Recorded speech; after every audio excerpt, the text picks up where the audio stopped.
increasingly truly needs no introduction. He is my colleague in radio, my friend, and he is running for governor of California.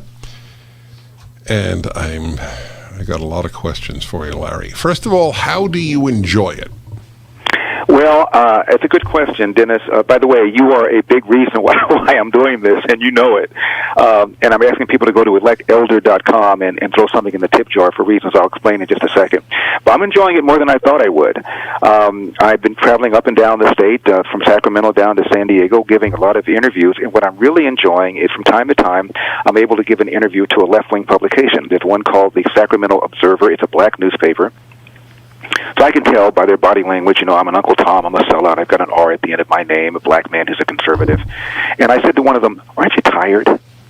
He said, what do you mean? I said, aren't you tired of the fact that 75% of black boys in California cannot read at state levels of proficiency?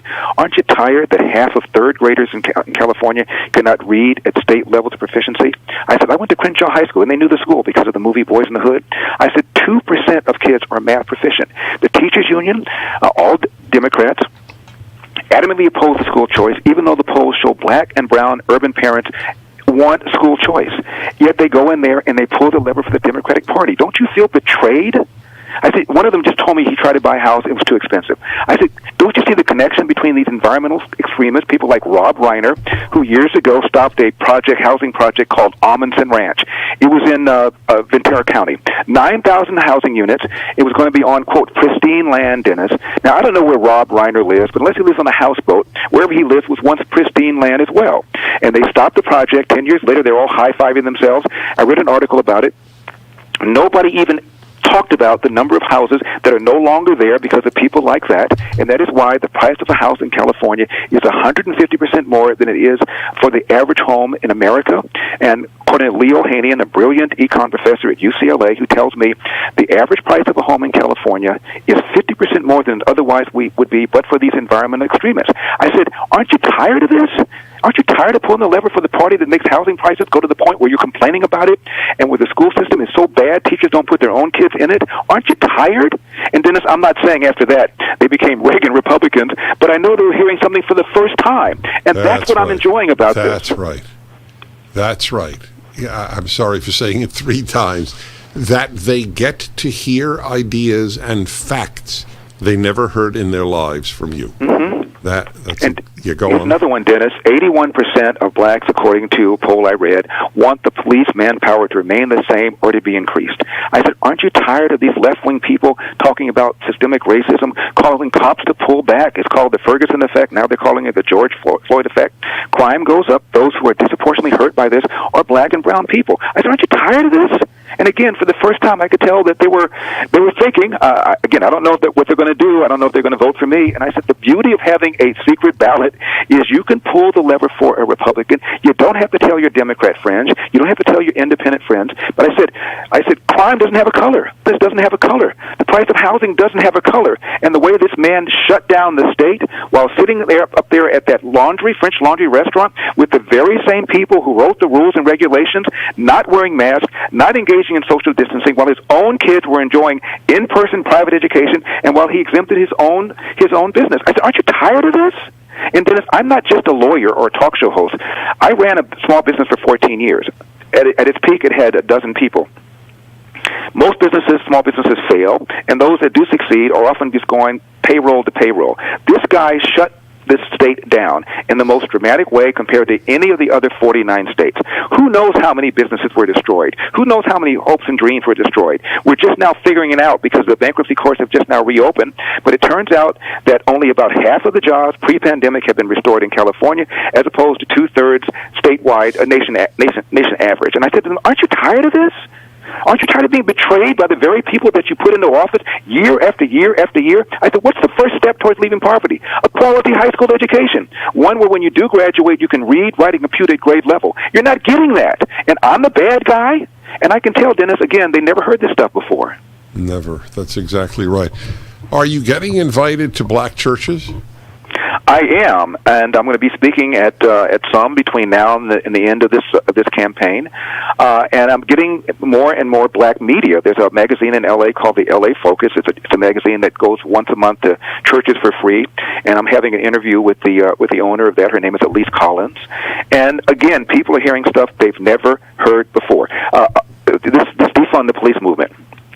As you know, in L.A., $150 million have been diverted from the LAPD budget for youth programs. Why do they need youth programs? For black people, for black youth programs. Why do they need that? Because of the breakdown of the family. Why is there a breakdown of the family? Because a nouveau liberal named Lyndon Baines Johnson in 1965 launched a so-called war on poverty. At the time, 25% of black kids entered the world without a father married to the mother. Now that number is 70%. And forget about elder. Obama said a kid raised without a father is 5 times more likely to be poor and commit crime, 9 times more likely to drop out, 20 times more likely to end up in jail. Now, they destroy the family, and then they want to pass a $150 million youth program to deal with the effects of what happens when you destroy the family. And I said to this black newspaper, connect the dots. Connect the dots. Who's on your side? God. It's so refreshing to hear you. Did you know that I made a big deal about this on my show? You were lied about in the LA Times by a columnist named Guerrero. I don't know if you saw the piece about you. Of course I saw the piece. Oh, no. I mean, there's a lot about you, thank God. I didn't know if you see it. All right, so fine. So you saw it. Did you see where she said, you twist facts? Yeah, and notice she didn't give an example of the facts that I twist. She gave an example of your facts that are facts. Yeah, no, so she out example. And out lied in saying Larry Elder twist facts. Right. And, you know, Dennis, here's what I always say. Somebody brought that up, and I said, pick up your magic wand. I think I've told you this before. I love this line. Go ahead. Yeah. And remove every smidgen of racism from the hearts of white America. Do we still have 70% of black children entering the world without a father married to the mother? Do we still have a 50% dropout rate in many of our urban high schools? And where kids do graduate, they cannot often read, write, and compute at grade level? Do we still have a situation where the number one cause of preventable death for young white men is accidents, like car accidents or drownings? And the number one cause of preventable death for young black men? Homicide, almost always at the hands of another young black man. If the answer to that series of questions is yes, I submit to you that systemic racism is not the problem, and critical race theory and reparations are not the answer. That's why they would never debate you. I mean, I would. I don't know how much I would give, but it would be a lot to have Governor Newsom appear on a stage with you. I have reason to believe that he is not smug about winning, but I may be wrong. What's your take? Well, all I know is that just today, the teachers' union gave him $1.8 million. And a couple weeks ago, shortly after it was obvious I was going to enter the race, the SEIU union gave him $5 million. One of the reasons I mentioned about going to electelder.com is because he can raise and spend an unlimited amount of money, estimated that he'll spend at least $50 million, maybe even as high as $100 million to defeat me. I have expenditure limitations of $9 million, and I'm going to hit that. And after that, I urge people to spend the money for the two political action committees that push this recall election, because I cannot spend as much money as he's spending. And why would somebody outside of California care? 2 reasons. As California goes, so goes the rest of the nation. We have supermajorities in both chambers of our legislature, in the Senate and in the Assembly, and the Democrats in Washington, D.C. would love to get to that level. The second reason is this. I have a lot of friends who live in places like Texas and Florida, Washington State, and they say, why do Californians leave and bring their politics with them? And the answer, Dennis, is because they haven't connected the dots. Not that they're stupid. It's that they're working. They're trying to get the DP to buy a house, and they don't realize that the connection between the left-wing people that they've been pulling the lever for and why the houses are so expensive, why the schools are so bad. So if when Californians leave, don't you want them to at least know why they're leaving so they don't pull the D when they come to your state? So for that reason, it's in your best interest for me to beat this guy. Well, it's like the question I keep posing. You see violent crime going up to epidemic levels, and you vote for the party that made it possible. That's right. Just the other day, Barbara Boxer, the former senator from California, Dennis, got mugged in Oakland. Her cell phone was taken. 3 days or 4 days earlier, the black police chief of Oakland held a press conference, and he was complaining about the amount of money that's being diverted from the budget. And so this is what's going on here, and these are the people that are on your side, and I'm the bad guy. It's just absolutely insane. And now he's imposing yet another coronavirus mandate. Get this. If you are a state worker and you haven't been vaccinated, they're going to test you once a week, and while you're at work, you have to wear a mask. Now, the whole point behind getting vaccinated, and I've been vaccinated, is that you're protected against people who've not been vaccinated. So you're going to tell somebody who's assumed the risk of not being vaccinated to wear a mask to protect himself or herself against and for other people at work who've also decided not to get vaccinated, who've assumed the risk. Right. Hold on there, Larry Elder. Go to electelder.com.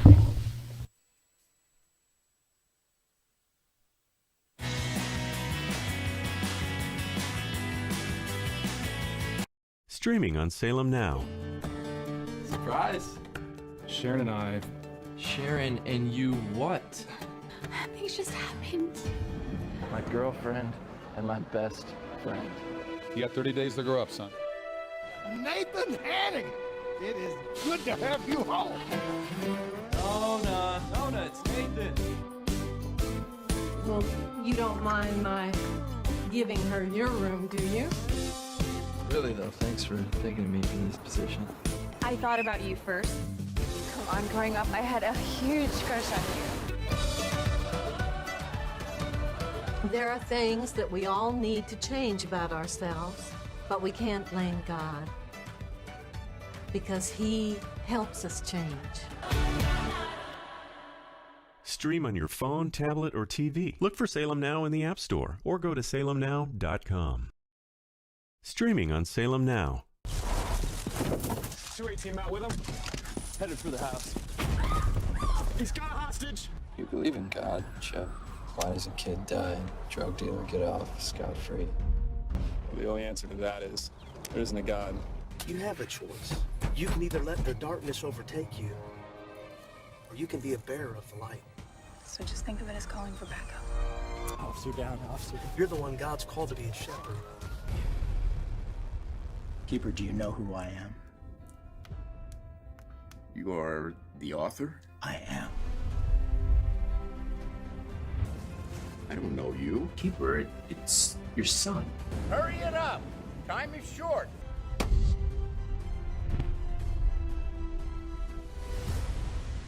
Stream on your phone, tablet, or TV. Look for Salem Now in the App Store or go to salemnow.com. This is Hugh Hewitt for townhall.com. We are living in the age of surveillance capitalism. That's the title of a book by Shoshana Zuboff, whose thinking has shaped my own as we look on the growing power of big tech. The biggest flaw in most tech companies' business models is a general willingness to loot an individual's personal information, and thus his or her privacy without payment for this data and without informed consent. Did you know that a small percentage of apps provide your consent to remotely turn on your phone's microphone and record you after you sign their terms and conditions? I imagine your response is like mine. What? I'd never agree to that. I am certain a hard line on personal privacy would have a greater appeal to the public than many other issues currently separating the parties. Watch that vast uncharted space in which party moves to restore data that has been taken and to repair walls of privacy that were breached long ago. Whoever gets there first will be a long-term winner. I'm Hugh Hewitt. Publicpolicy.pepperdine.edu. Trending now on America First with Sebastian Gorka. Hunter Biden's getting $500,000. It's a bribe. It's disgraceful. And the fake news media is talking about it like it's okay. Yeah, I'm just wondering, what if Eric, what if Don Jr. were getting a cool $500,000 for some scribbles? I need to go to Central Park. I need one of those portraits. Let's ask somebody who's on Team Trump officially. She is President Trump's spokesperson, also the Save America PAC, and we're so excited to have her on the show. Liz Harrington, welcome to America First. Hey, Sebastian, thanks so much for having me. I gotta ask you, because I haven't seen the boss in a couple of weeks, how excited is he to be back on the campaign trail? Oh, he's loving it.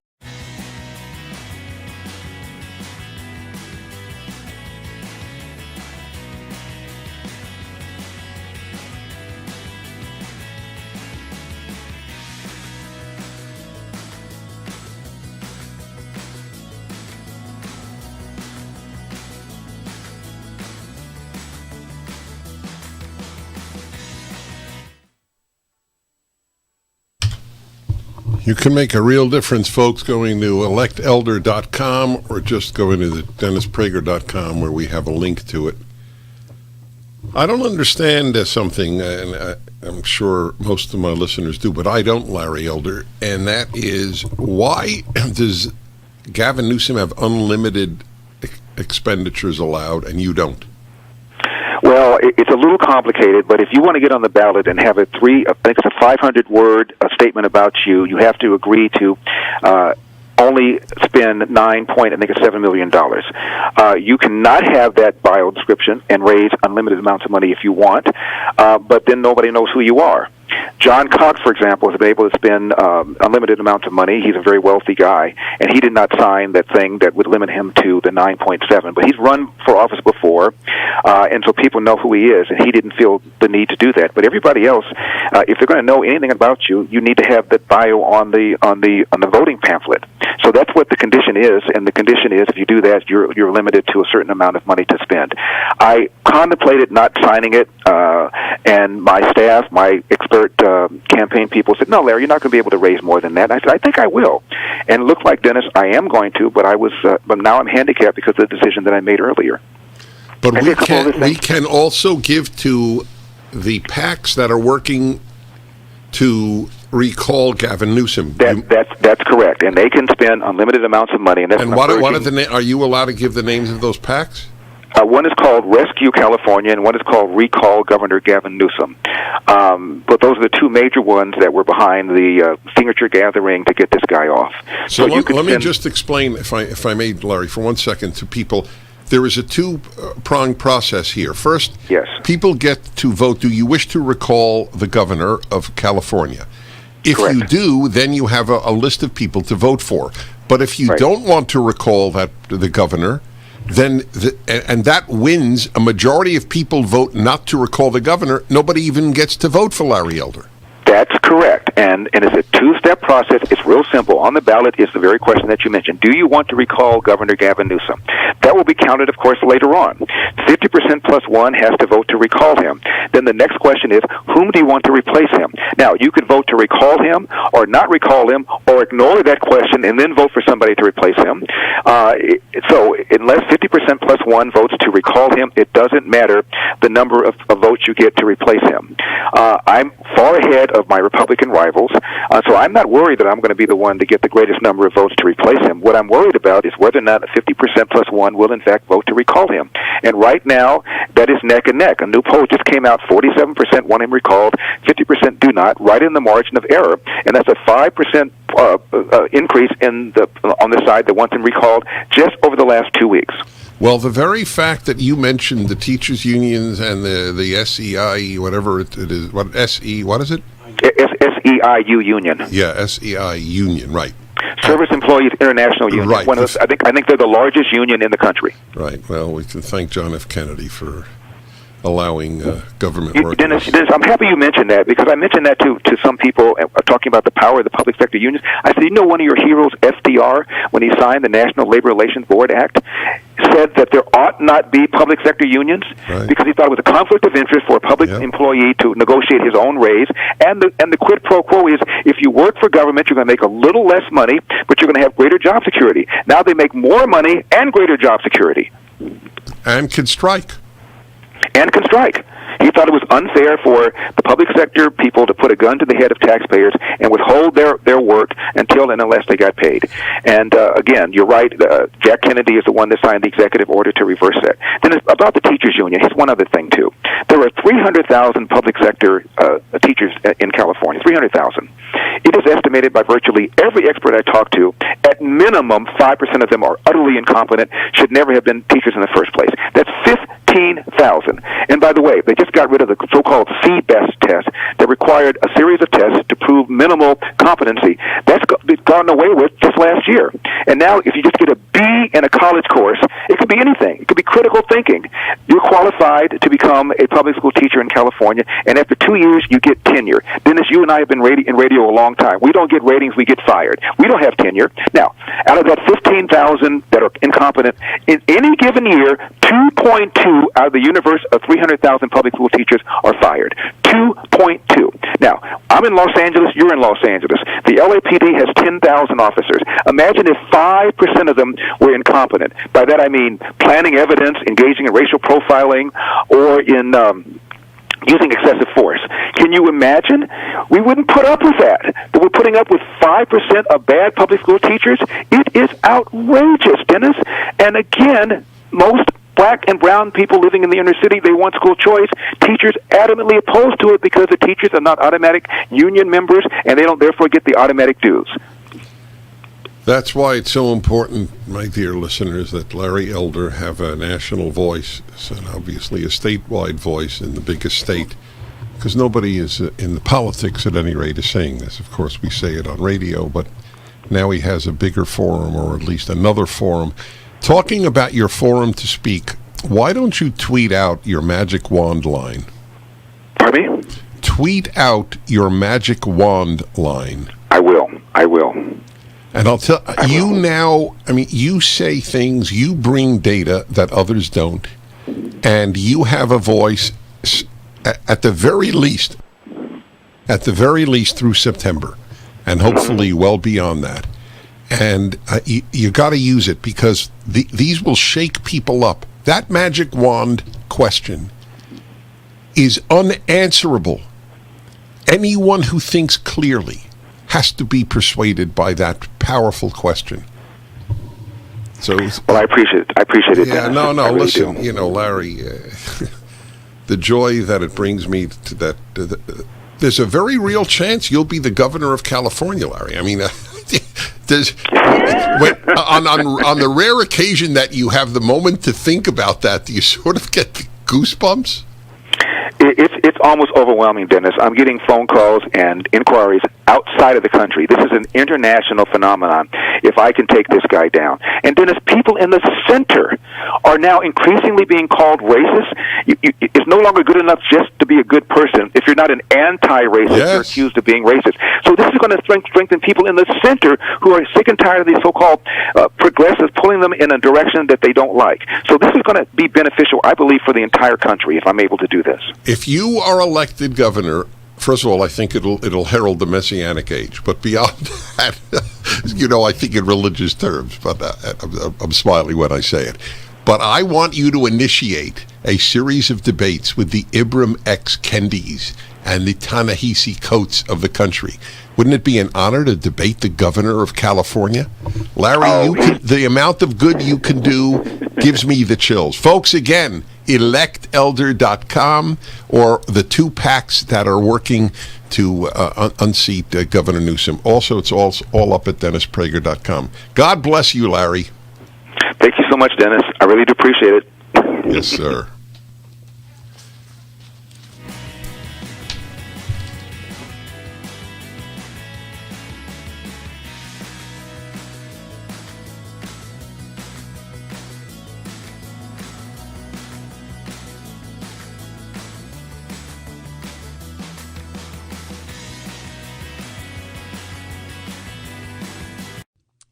Don't you get tired of commercials screaming at you to buy gold now with inflated promises on future values? In an unregulated industry, you need honest, real experts to give you solid advice to protect your wealth and top picks on the best coins and bullion based on real-time data and historical trends. For example, as environmental policy becomes a hot topic, one precious metal that's been significantly undervalued for years is potentially set to surge. Nick Rovich, owner of AmFed Coin and Bullion, has long recommended this precious metal. Up to 600,000 ounces of this rare metal will be needed by 2030 to produce green hydrogen. Nick is doubling down on this pick, and you should too. Call Nick at AmFed Coin and Bullion to find out more. I've been friends with Nick for years, and he's my go-to guy when it comes to coins and bullion. I trust him. He is a good and very knowledgeable man. Call Nick at 800-221-7694, 800-221-7694, AmericanFederal.com, AmericanFederal.com. Not one mistake. Streaming on Salem Now. Some lawyer hit a little girl. Former cancer patient Sharon Blackwell was struck by an oncoming vehicle. Take this into evidence, sir. I need to call my wife. You've been accused of texting while driving. Before you take your daughter off life support, give God room to be God. You're not guaranteed another day, but you have today. Stream on your phone, tablet, or TV. Look for Salem Now in the App Store or go to salemnow.com. Trending now on The Hugh Hewitt Show. The biggest story nationally is that Nancy Pelosi is attempting a coup in the House of Representatives. The Speaker has never been nonpartisan as they are in the British Parliament, but they have always respected party rule of their own caucuses and committee assignments, etc. Nancy Pelosi, having lost the effort to get an independent commission established for January 6th, that didn't get through the Senate because it was a not fair piece of law, and therefore it's languishing. She decided to put together her own committee. Again, that's her prerogative as the Speaker of the majority party. She usurped one of the positions on, it's not a fair split. Normally it would be 13 members, 7 Democrats, 6 Republicans. The leader of the Republicans would name the 6. Speaker Pelosi took 8 of the seats and named Republican Liz Cheney. People kind of thought about that for a while. They didn't like the precedent of the Speaker putting a member on, but they overlooked it. And Kevin McCarthy named 5 other members, including ranking minority member Jim Banks, a friend of mine from Indiana, who is a relative newcomer, but he is the largest elected member of a caucus in the House of Representatives. Jim Banks leads the Republican Study Committee. He has broad and deep support in the House caucus, and then 4 other people to go along with Liz Cheney. And Nancy Pelosi vetoed Jim Banks and Jim Jordan, and the Republicans are out. Never before even considered. The most radical thing by a person who is alleged to be investigating radical behavior. Nancy Pelosi never misses a chance to be hyper-partisan and destroyed by partisanship. There will be no panel. There'll be a Nancy Pelosi circus. Keep up with what's trending. Subscribe on YouTube and at rumble.com. Streaming on Salem Now. Fiance? No, I can't be your fiance.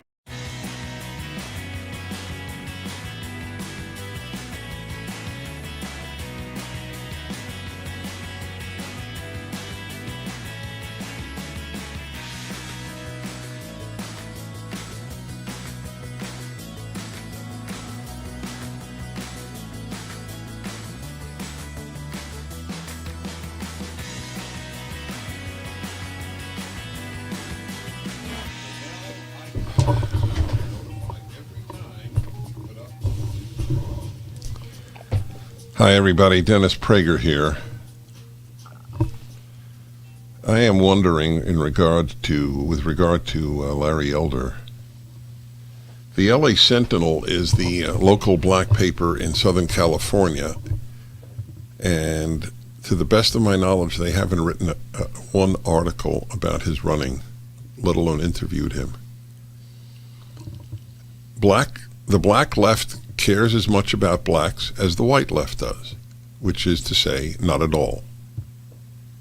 When you come to realize these things, your life changes. Any one of these is an epiphany, a life-changing epiphany.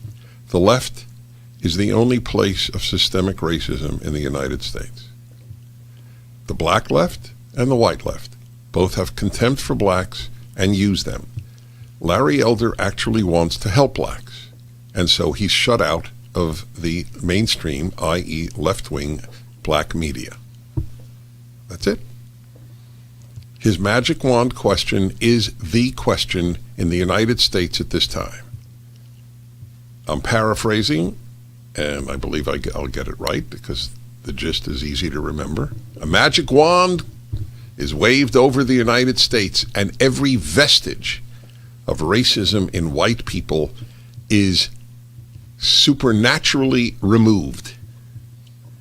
What problem that blacks face will therefore be removed.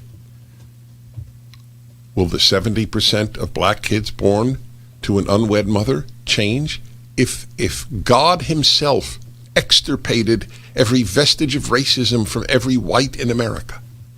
Would it change anything with regard to being born into a home without a father? The single biggest crisis in black life. Okay? That's why they shut him out. Because then you don't need black leaders.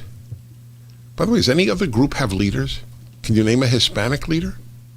Can you name an Asian leader? Can you name an indigenous leader? Can you name a Jewish leader? How come blacks have leaders? Isn't that fascinating? You know why? They're appointed by white leftists. That's why. The malleable for liberalism. That's what they are. Isn't it? I would think it's actually demeaning. Every group seems to work itself out, seems to progress in America without leaders. I'm a Jew. I can't name one Jewish leader. How is that? And I'm pretty involved. Name the group. A lot of Hispanics in the country.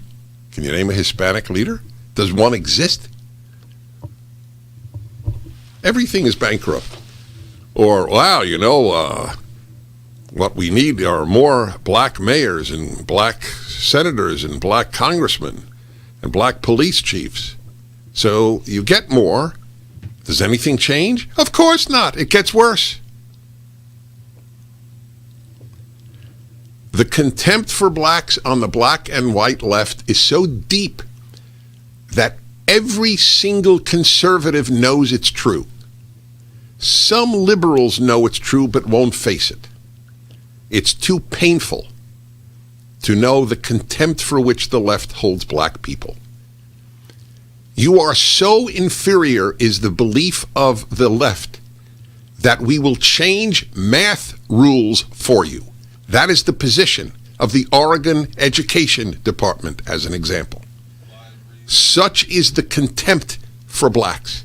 You can't handle math. We'll change the answers for you. The contempt is so great that whereas we believe that all races should mix, you should have your own dormitories on campuses. Does Harvard have a black dorm? No, but they have black convocation. Black convocation, yeah. Well, Columbia holds the record. I think they had 7 different convocations. Gay, black. What if you were a member of 2 of those groups? That's the really. What do they have? They have at Columbia University, which is a cesspool, and I went there. So let's see. They have black graduation, Hispanic graduation, gay graduation. Do they have transgender graduation? I have to look it up. How do you get to 7?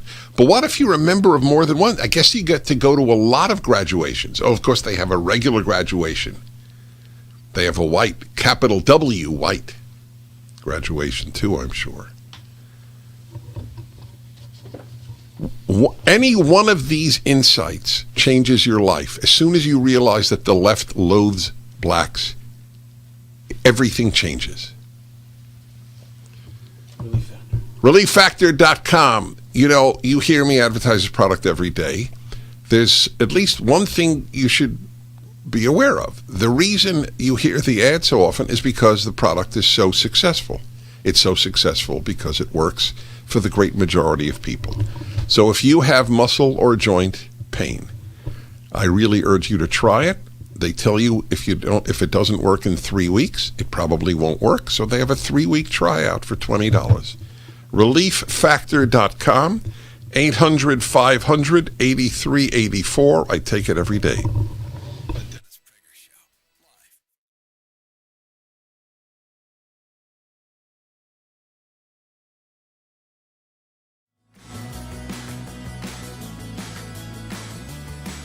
Streaming on Salem Now. Surprise. Sharon and I. Sharon and you what? Things just happened. My girlfriend and my best friend. You got 30 days to grow up, son. Nathan Hanning, it is good to have you home. Nona, it's Nathan. Well, you don't mind my giving her your room, do you? Really though, thanks for thinking me for this position. I thought about you first. Come on, growing up, I had a huge crush on you. There are things that we all need to change about ourselves, but we can't blame God because He helps us change. Stream on your phone, tablet, or TV. Look for Salem Now in the App Store or go to salemnow.com. Streaming on Salem Now. 2 team out with him. Headed for the house. He's got a hostage. You believe in God, Chuck? Why does a kid die and drug dealer get off scot-free? The only answer to that is there isn't a God. You have a choice. You can either let the darkness overtake you, or you can be a bearer of the light. So just think of it as calling for backup. Officer down, officer down. You're the one God's called to be a shepherd. Keeper, do you know who I am? You are the author? I am. I don't know you. Keeper, it's your son. Hurry it up.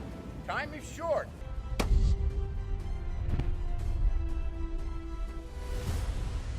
Stream on your phone, tablet, or TV. Look for Salem Now in the App Store or go to salemnow.com.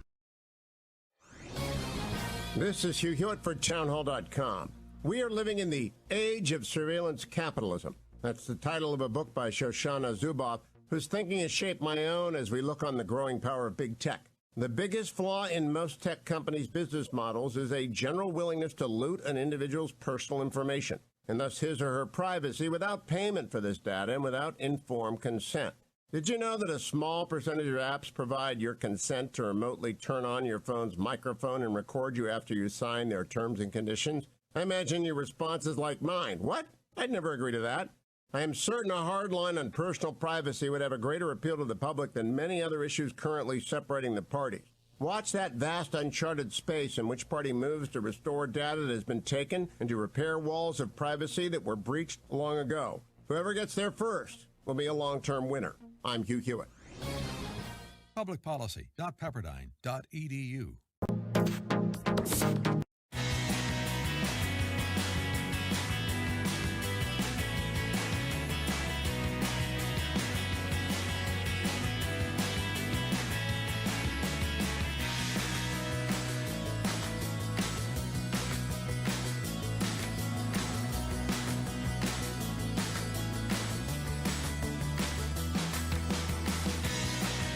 Hi, everybody. I want to remind you about Andrew and Todd at Sierra Pacific Mortgage.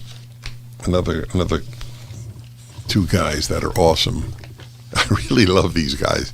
I had a feeling I would because they were on top of this from the first day of lockdown over a year ago. They never stopped working and getting people loans when they needed them. So you get great rates and great service from Andrew and Todd at Sierra Pacific Mortgage. And if you're considering a refi, a new purchase, a cash-out refi, or a reverse mortgage, this is the time. The rates are incredibly low. Bad for the country, but great for you. It's an interesting conflict, isn't it? I mean, I've taken advantage of it. So I'm not a judgment. It's just a fact. It is great for us. Let Andrew and Todd help you navigate through the whole issue. Andrew and Todd at 888-888-1172, 888-888-1172, or go to andrewandtodd.com. They're very competent and very decent.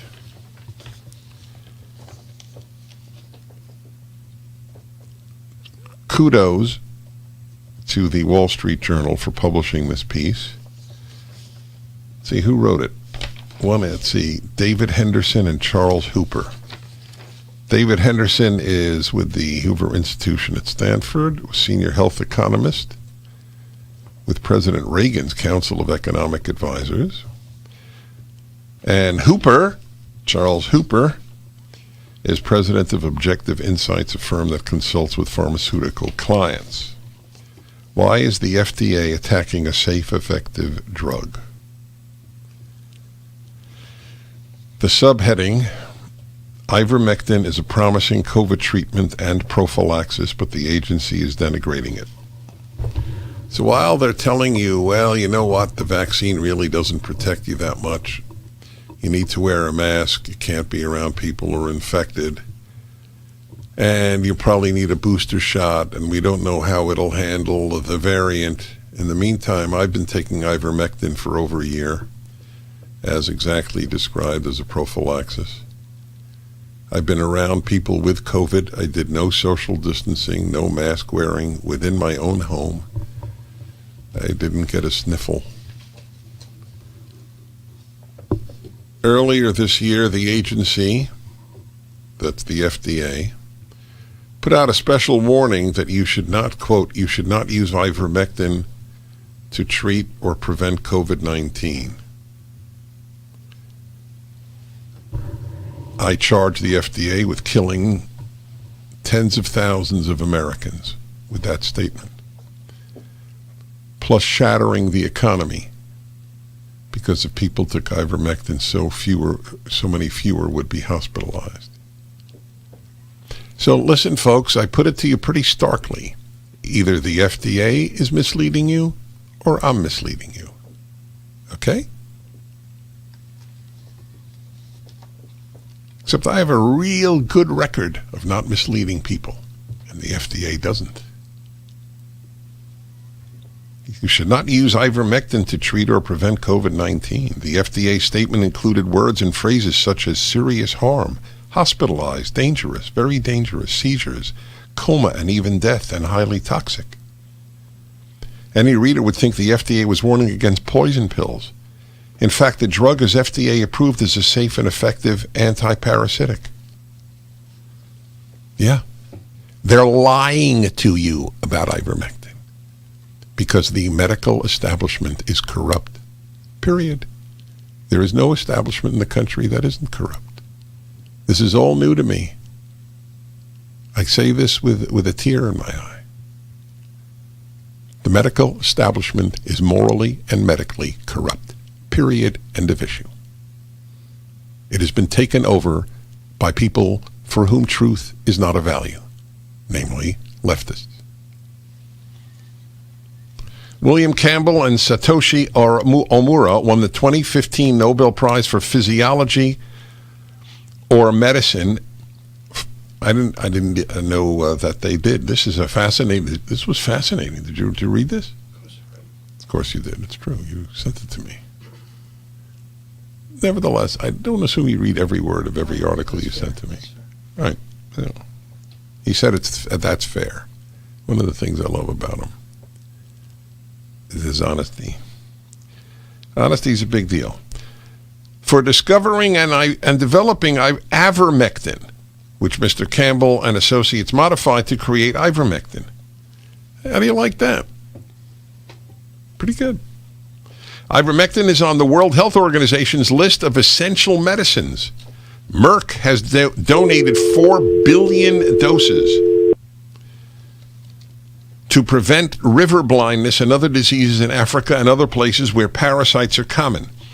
A group of 10 doctors who call themselves the Frontline COVID-19 Critical Care Alliance has said ivermectin, quote, is one of the safest, low-cost, and widely available drugs in the history of medicine.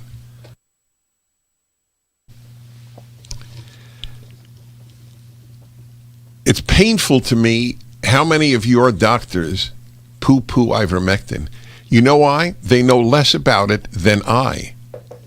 And I majored in international relations with a specialty in communist countries. Now, why would that be? Why would I know more than the average doctor in this country about ivermectin and its safety and its efficacy with regard to COVID? Because I read about it more than they do. That's why. Because they're reading FDA reports. It's sad. I don't want to know more than your doctor about anything in medicine. Anything. Ivermectin fights 21 viruses, including SARS-CoV-2, the cause of COVID-19. A single dose reduced the viral load of SARS-CoV-2 in cells by 99.8% in 24 hours, 99.98% in 48 hours, according to a June 2020 study published in the journal Antiviral Research. Does your doctor know that? I'll bet he or she doesn't. This article is up at DennisPrager.com from the Wall Street Journal. Send it to your doctor.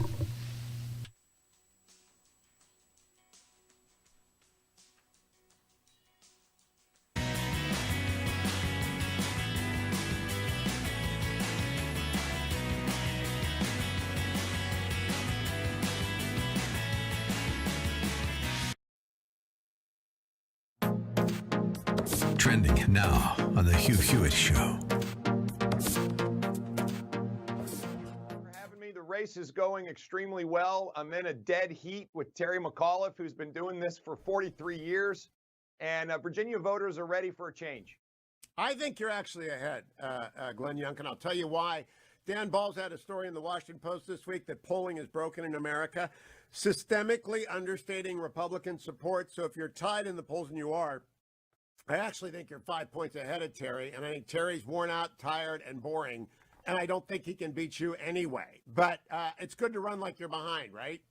Yeah, it is. You know, what's interesting is as soon as the polling came out last week, he called his friend Joe Biden, and Joe Biden's going to show up in Virginia campaigning. He's not coming far. He's just coming barely across the river. And I will tell you what this demonstrates is that Terry's got a failed record. I mean, when he was governor, the murder rate went up 43%. We're at a 20-year high in murder rate in Virginia. He's actually completely ostracized in the entire law enforcement community, and they know he won't stand for them. And Virginia's economy continues to trail all of our peer states, and everybody blames Terry and Ralph Northam for it. They shut down our economy. Terry absolutely didn't bring the number of jobs to Virginia that our peer states did, and Virginians are tired of it. They're ready for a new kind of leader who's going to build business, grow jobs, fix our schools, and make our communities safe. I agree that you've got a great platform. I want to bring up this visit from Joe Biden. You've also got the hometown paper against you. The Washington Post sent out Sean Sullivan to cover this, and I've got the story in my hand. They do not mention you until paragraph 26. I counted. Keep up with what's trending. Subscribe on YouTube and at rumble.com.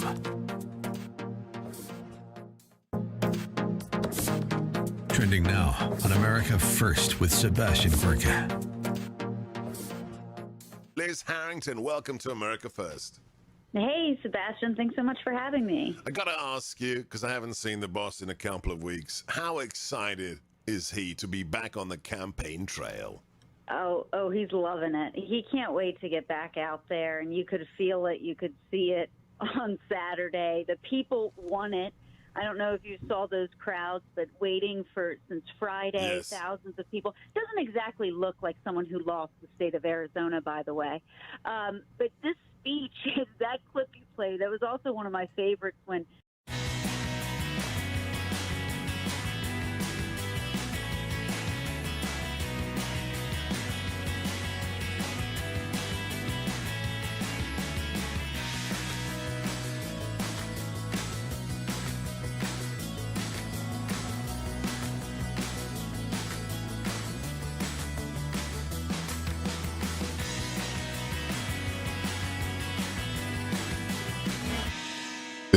in a moment. There's not a lot of time in the final segment, so I'll summarize a call and respond. So Steve in Washington, D.C. says, people have died because you were telling them not to get vaccinated. So number one, I've never said in any way, shape, or form people should not get vaccinated. Number two, I've said kids should not get vaccinated. I think it's a crime. In my opinion, I think that vaccinating children is a crime, literally a crime. And for all we know, maybe one day the people will be held criminally responsible for vaccinating children. Number three, people die when I advocate raising the speed limit. This is a new idea in America that if there is a deleterious consequence to a policy, you cannot ever advocate the policy. People die as a result of a whole host of policies that are done. What you do, what mature people do, but maturity is pretty rare in the country. What mature people do is weigh the benefits and the prices that are paid. And you see, part of the problem, a big part is I don't trust the medical authorities of my country, or for that matter, of almost any country. I admit it. First of all, the highest are in bed with big pharma. All of a sudden, the left, which a whole life has been attacking big pharma, is now the biggest advocates of pharmaceutical billions of dollars of profits. There's no profit in ivermectin. Follow the money, my friends. Billions upon billions. There are more billionaires created in the last year in the pharmaceutical industry than in any other 1 year, to the best of my knowledge. And they get zilch from ivermectin or hydroxychloroquine and zinc and vitamin D.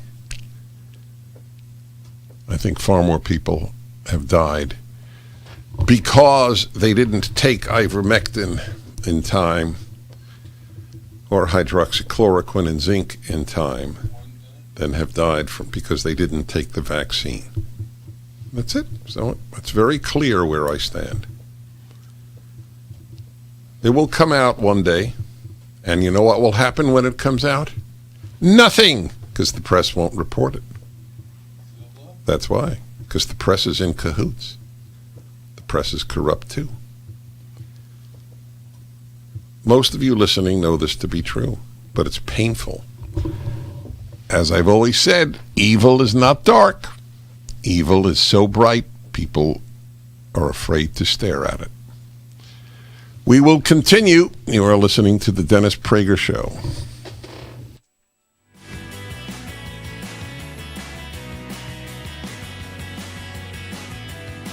Streaming on Salem Now.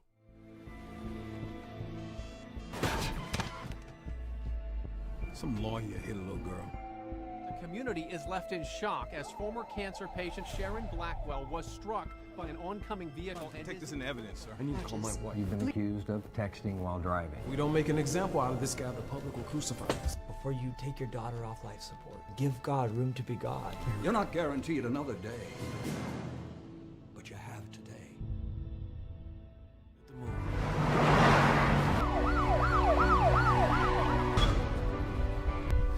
Get back or I'll shoot you. Only one's left inside for the pastor and his two daughters. If you run, I'll shoot your family. Nobody cares whether I live or die. It's bad. I'm not going to stand around and be a part of it anymore. Give me the gun. Stream on your phone, tablet, or TV. Look for Salem Now in the App Store or go to salemnow.com.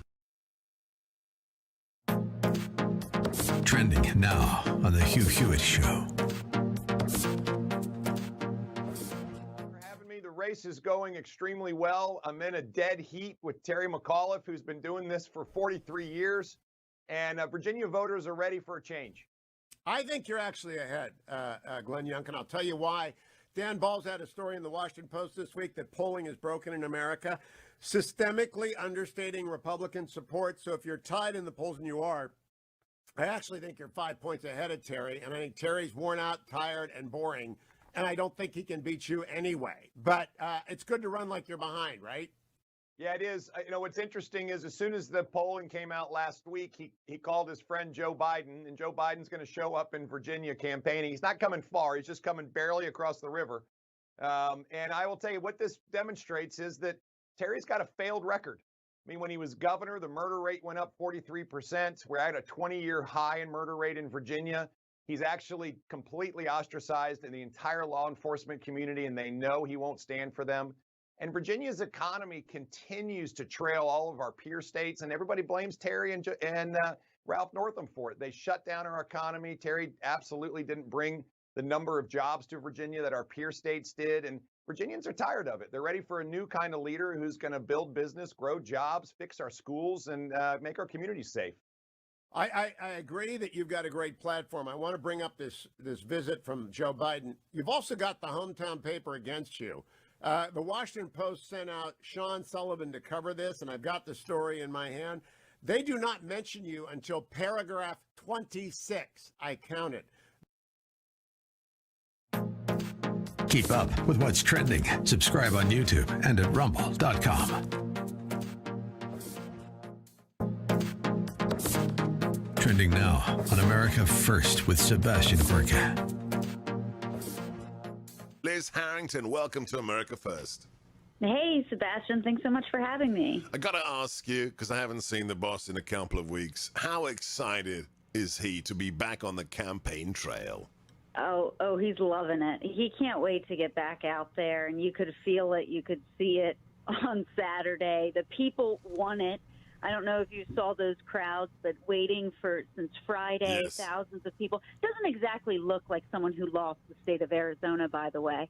But this speech, that clip you played, that was also one of my favorites when, the only good thing about the Biden campaign were those perfectly drawn circles for the six-state news media to sit in.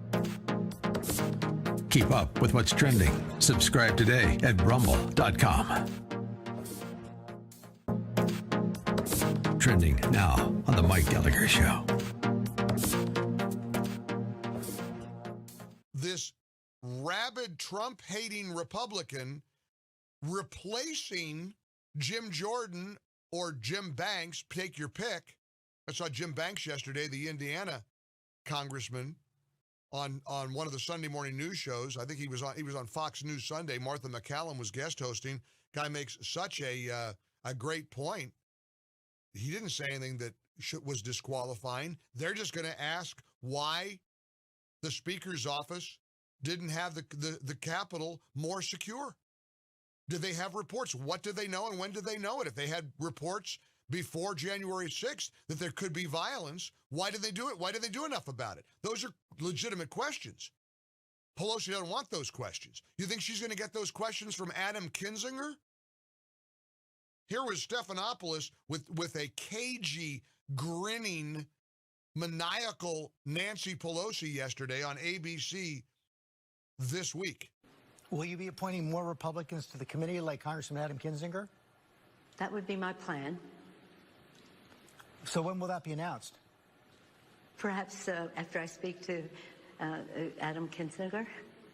But I'm not about to announce it right this minute. But you could say that is the direction that I would be going on. He and other Republicans have expressed an interest to serve on the select committee.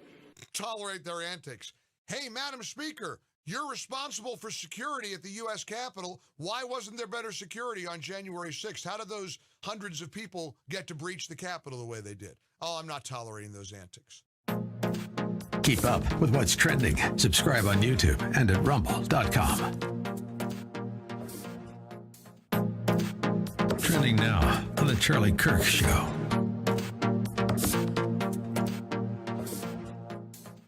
And this goes to a question that Brian emailed us at freedom@charliekirk.com. He said, do you think that masks are coming back again? Of course. The mask mandates are going to be pushed forward in every major inner city across the country. So here's a question. If so many people are vaccinated, why are rates going up amongst even the vaccinated? They say, oh, it's an unvaccinated pandemic. Well, why are so many vaccinated people testing positive? Why is that golfer having his life dream be torn away from him? What's his name again? He's a total stud. Jon Rahm, who now has tested positive twice for the Chinese coronavirus despite being vaccinated. What's going on here? Why is it that we have so many people in charge that want to go back to the inhumane practice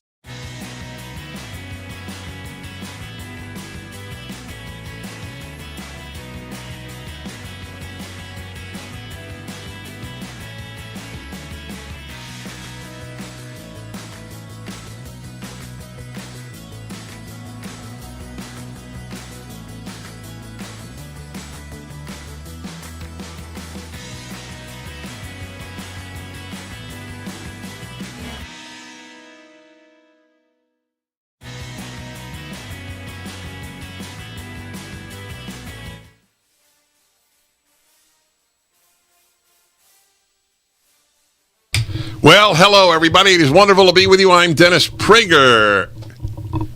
This is my weekly Thursday show.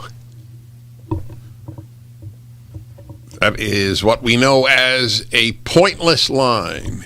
But every so often they're wonderful because it's sort of like the brain's garbage disposal. You need one. I was reading to you a piece about ivermectin in the Wall Street Journal. To their great credit, they published it. It is out today. And how effective ivermectin is. I've been on it, by the way. I do tend to try it at least, practice what I preach, and preach what I practice. I've been taking ivermectin and hydroxychloroquine for a year. By the way, if your doctor is ignorant of the benefits of ivermectin and believes the FDA rather than science, then you should know you still can get a prescription for it at, what is the name again? The Frontline Doctors? What is the AFD, America's Frontline Doctors? I think that's the current name. I'll look it up for you. And it's, as I said, I have been around people with COVID in my home. No social distancing, no masks, got nothing. Just for the record. I believe that if everybody had taken ivermectin and or hydroxychloroquine and zinc for the last year, we would have had far fewer deaths, and that between the vaccination and ivermectin, I would definitely opt for ivermectin for people because it's so effective. Nothing is obviously, including the vaccine, is fully effective, the way life goes, but it's incredibly effective. Why they didn't give it out in India in mass doses? The world has gone mad, in my opinion, just mad. What is Israel? What is this latest? Israel is going for a third shot now? Is that right? Where is this from? The Jerusalem Post? Let's see here. Israelis over 60 to get third COVID vaccine jab. Really? I got to tell you, Israel's been disappointing in this regard. Well, every country has. Who'd have thunk that Sweden would be my hero? Israelis over the age of 60 who are at risk of developing severe coronavirus are eligible to receive a third dose of the COVID-19 vaccine. As the Green Pass program came back into effect. What does that mean? You can't get into any public spaces now without showing you were vaccinated? Really? That's really something. Wow. They've really panicked out there. Well, you certainly can't say that I have been politically motivated in my take on the virus and its antidotes. I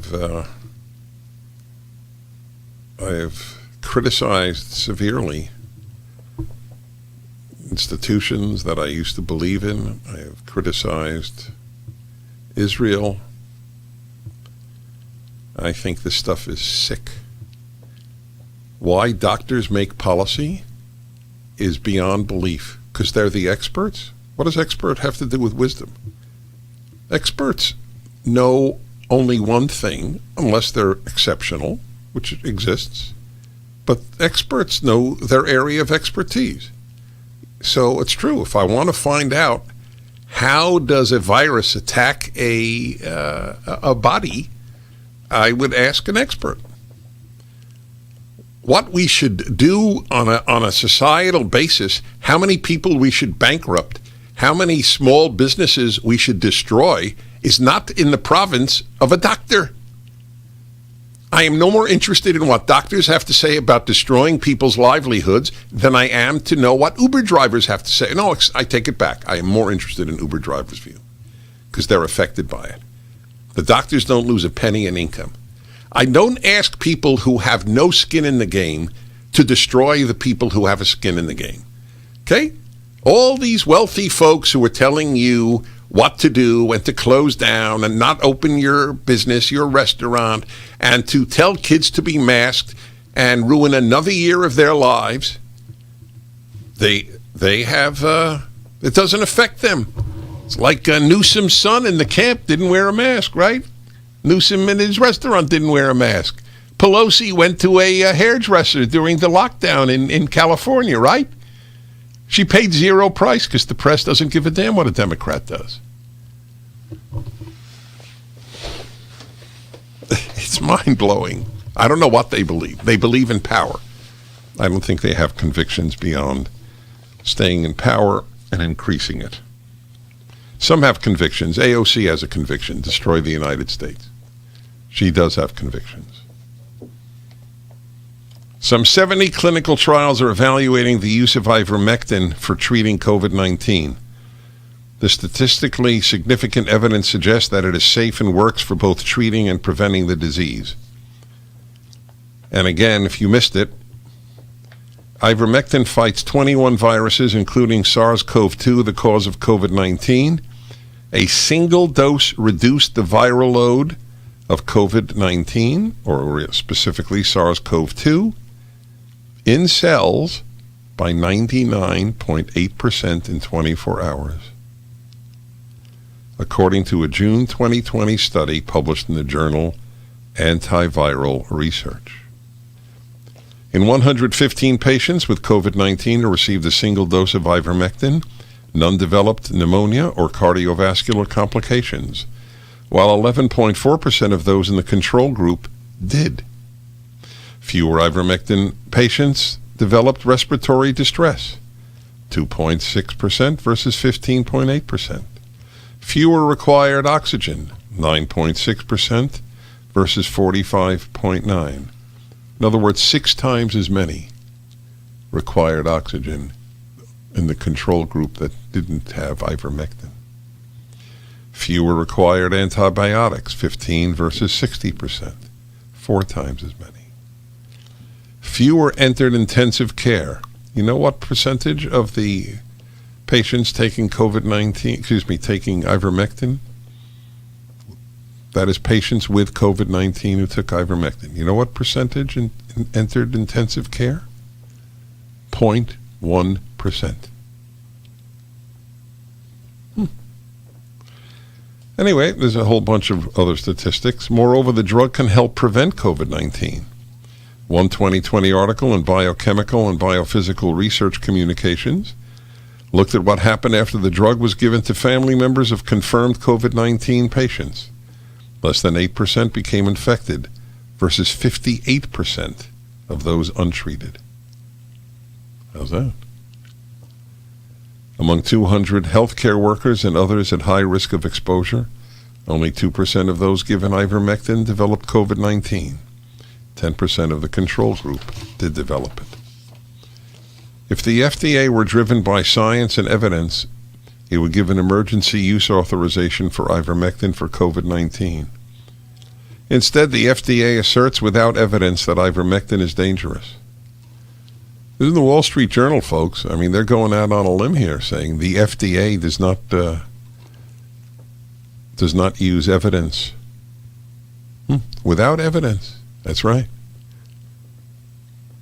Well, you know, I wrote about this a few weeks ago in my column.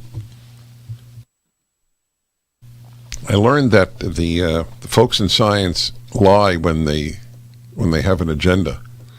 When I read on the Mayo Clinic site that cigars were as dangerous as cigarettes, it's an out-and-out lie. It's a pure, undiluted lie. But why will they lie at the Mayo Clinic, one of the most distinguished medical centers in the country? Because they believe that it's okay to lie for the greater good. That's it. So they lie. However, they pay a price over time. People have stopped believing, I'm one of them, obviously, medical authorities. I now assume on anything controversial that they are lying. We'll be back. 1-8-PRAGER-776.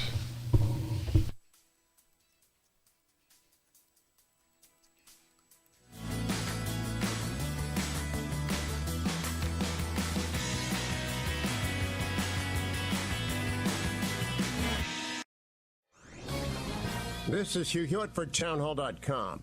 We are living in the age of surveillance capitalism. That's the title of a book by Shoshana Zuboff, whose thinking has shaped my own as we look on the growing power of big tech. The biggest flaw in most tech companies' business models is a general willingness to loot an individual's personal information, and thus his or her privacy without payment for this data and without informed consent. Did you know that a small percentage of apps provide your consent to remotely turn on your phone's microphone and record you after you sign their terms and conditions? I imagine your response is like mine. What? I'd never agree to that. I am certain a hard line on personal privacy would have a greater appeal to the public than many other issues currently separating the parties. Watch that vast uncharted space in which party moves to restore data that has been taken and to repair walls of privacy that were breached long ago. Whoever gets there first will be a long-term winner. I'm Hugh Hewitt. Publicpolicy.pepperdine.edu. Trending now on America First with Sebastian Gorka. Hunter Biden's getting $500,000. It's a bribe. It's disgraceful. And the fake news media is talking about it like it's okay. Yeah, I'm just wondering, what if Eric, what if Don Jr. were getting a cool $500,000 for some scribbles? I need to go to Central Park. I need one of those portraits. Let's ask somebody who's on Team Trump officially. She is President Trump's spokesperson, also the Save America PAC, and we're so excited to have her on the show. Liz Harrington, welcome to America First. Hey, Sebastian, thanks so much for having me. I gotta ask you, because I haven't seen the boss in a couple of weeks, how excited is he to be back on the campaign trail? Oh, he's loving it. He can't wait to get back out there, and you could feel it. You could see it on Saturday. The people want it. I don't know if you saw those crowds, but waiting since Friday, yes. Thousands of people. Doesn't exactly look like someone who lost the state of Arizona, by the way. But this speech, that clip you played, that was also one of my favorites when, the only good thing about the Biden campaign were those perfectly drawn circles for the six fake news media to sit in, and they definitely were not drawn by Hunter Biden. I mean, President Trump literally hit everything. He hit all the major issues. He talked about the rigged and stolen election. He talked about what's happening to our country. And the people are responding. Our movement is growing. And yes, I can tell you he's so happy to be back out there, and he's not going anywhere. Keep up with what's trending. Subscribe today at rumble.com. Trending now on The Mike Gallagher Show. We go from the sublime to the ridiculous, don't we? We see headlines, Cleveland Indians changed the team name to the Guardians. I don't know why that cracks me up so much, but it does. I don't want the Cleveland Indians to ever win another baseball game for the rest of their existence. That's so stupid. There won't be any more Cleveland Indians. Indians is offensive, so they changed the name. So now we got the Washington baseball team. Now we got the Cleveland Guardians with this stupid logo. That's what's important to people at a time when the country is headed in the wrong direction. Keep up with what's trending. Subscribe on YouTube and at rumble.com.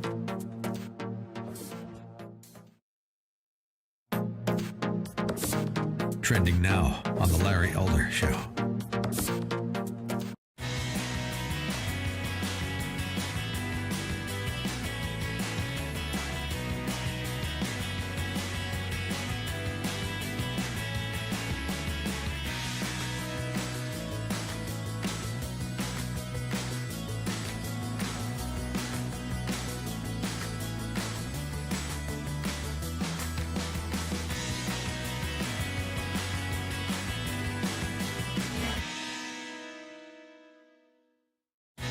Hey everybody, I'm Dennis Prager. The lying of our medical establishment to us, FDA, CDC, NIH, Fauci. Apparently you don't even have to be a conservative to recognize it. July 28th slate, which is on the left.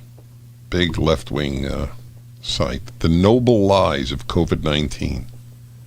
Woo. To their credit, by the way, I love giving folks on the left credit because then I'm less pessimistic about the country. Maybe there are some people on the left for whom truth is a value. Truth is not a left-wing value, but it doesn't mean that everybody on the left is a liar. So this gives me hope. Do we want public health officials to report facts and uncertainties transparently, or do we want them to shape information to influence the public to take specific actions? Yes, and it cites Fauci on masks. That's how it begins. Is it not obvious? Masks on children, masks on anybody are a joke. Masks serve only one purpose, and that is to make the mask wearer think they're doing something good for themselves and others. There is no other purpose to masks, and they're terribly deleterious to children. And listen to the last line of this long article in Slate.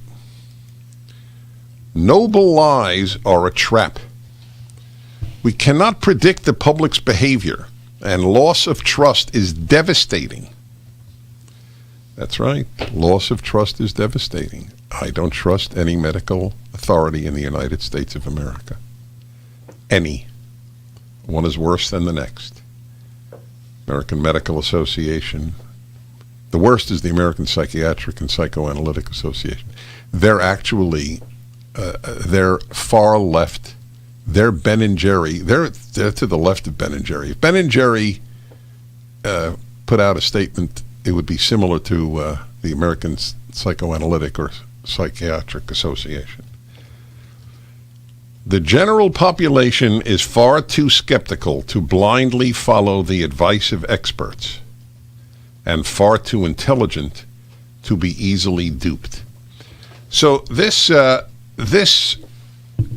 article in, of all places, Slate, they're worried that people will, like me, stop trusting the liars like Fauci.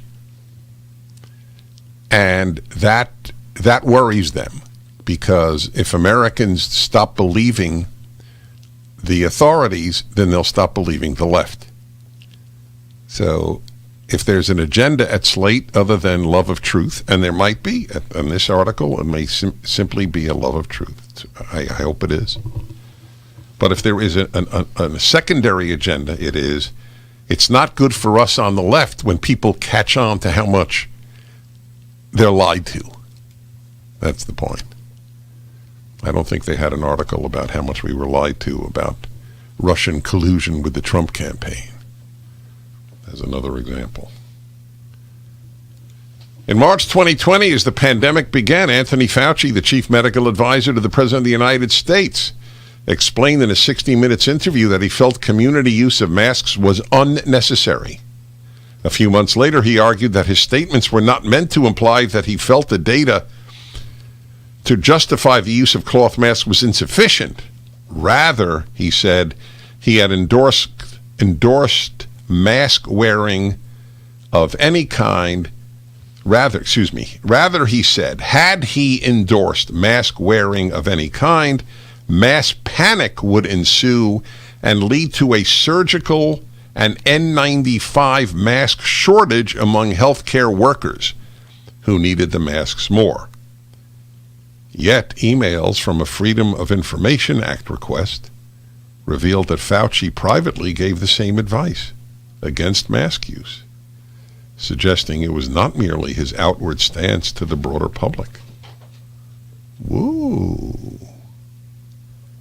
So, this is from Slate. This is not from a right-wing source. Yep, indeed, my friends. This is the way it works. All right, let's see here. Diane in Chicago, hello. Diane. Hello? Yes, hi there. Oh, my, it is such an honor to talk to you. You are spot on every time. There's so much I want to ask you, but I want to go back to what you spoke of with the ivermectin. I cannot even believe all the results they're finding with this, as far as not only taking it to help heal us, but prevention, and no one talks about it. I mean, this Fauci should be behind bars. All you're saying, how can we get this out? How can I get this in written print? Well, it is. I mean, that's why I mentioned to you that, the Wall Street Journal is pretty powerful, and they published this article.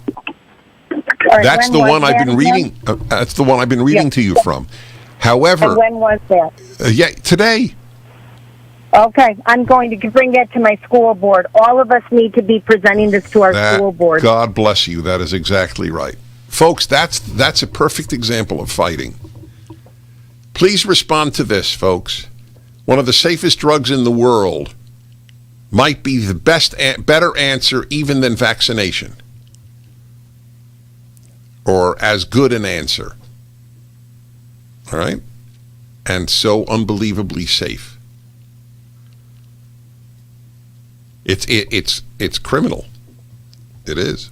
I don't know if Fauci should be behind bars, but it wouldn't even. It's not something I would even pursue, because the press would simply make him a martyr. They can put the people they want. We have, for the first time in American history, political prisoners because of the Biden administration. Do you understand how much America's changed? It is dramatic almost beyond a belief. Where is the article? Did you send it to me? Who gave it to me? The article about the professor, the medical professor, who said women give birth, and then was attacked severely by medical students for saying that women give birth and not using the term birthing person. Did you see that article? Yeah. Can you send it to me again? I'd like to read it to my listeners. It's the speed. It's like Mach 3. The speed with which society is deteriorating under left-wing influence and the Biden administration, which is a vehicle for the left. There is no one other than perhaps Andrew Johnson who has done as much harm to this country as Joe Biden. When I think of the millions now that will be coming through the border because the left believes in open borders so they get more voters, quite remarkable.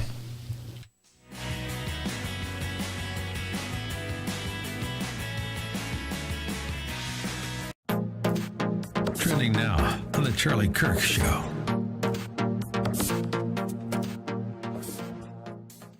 And this goes to a question that Brian emailed us at freedom@charliekirk.com. He said, do you think that masks are coming back again?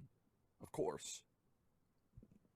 The mask mandates are going to be pushed forward in every major inner city across the country. So here's a question. If so many people are vaccinated, why are rates going up amongst even the vaccinated? They say, it's an unvaccinated pandemic. Well, why are so many vaccinated people testing positive? Why is that golfer having his life dream be torn away from him? What's his name again? He's a total stud. Jon Rahm, who now has tested positive twice for the Chinese coronavirus despite being vaccinated. What's going on here? Why is it that we have so many people in charge that want to go back to the inhumane practice of mandatory masking? Let's play cut 8. Joe Scarborough says that Biden needs to require public teachers to get vaccinated to get back to school. Joe Biden needs to make the tough choice right now, and he needs to start in his own political backyard. And he needs to tell the teachers union that he's going to require every public health care person to get it, but also starting every public school teacher needs to be vaccinated. Regardless of pre-existing conditions, regardless of exemptions. Now, of course, Joe Scarborough didn't mean to say public health scare. Of course, he wouldn't say anything like that. Keep up with what's trending. Subscribe on YouTube and at rumble.com.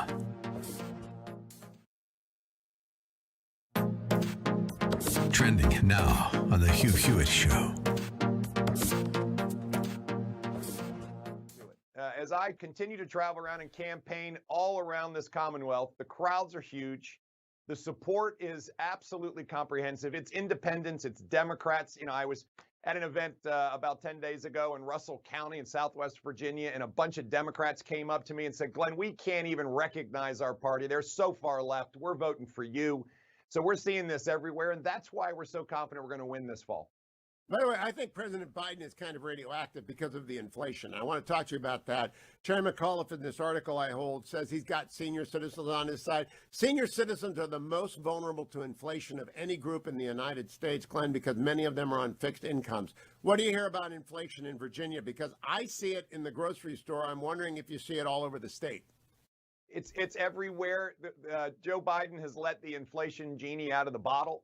And we're seeing supply chains and every business actually increase prices, and that's translating into higher costs to all Virginians. And by the way, it's not just our elderly population that's going to suffer from this. It's families that are in fact having to pay more at the pump. I mean, gas prices are way up, and in fact, the Democrats in Virginia actually raised the gas tax on top of gas prices going up. And so we're just absolutely seeing this complete split between fiscal responsibility and, oh, by the way, a recognition that a good, strong, stable economy actually is durable, and what they've created in Washington is going to be a flash in a pan economy, and Virginians are going to suffer as a result. So when I'm governor, we're actually going to get the job machine turned back on. We're going to actually bring real business back to Virginia, and we're going to actually get small business going again.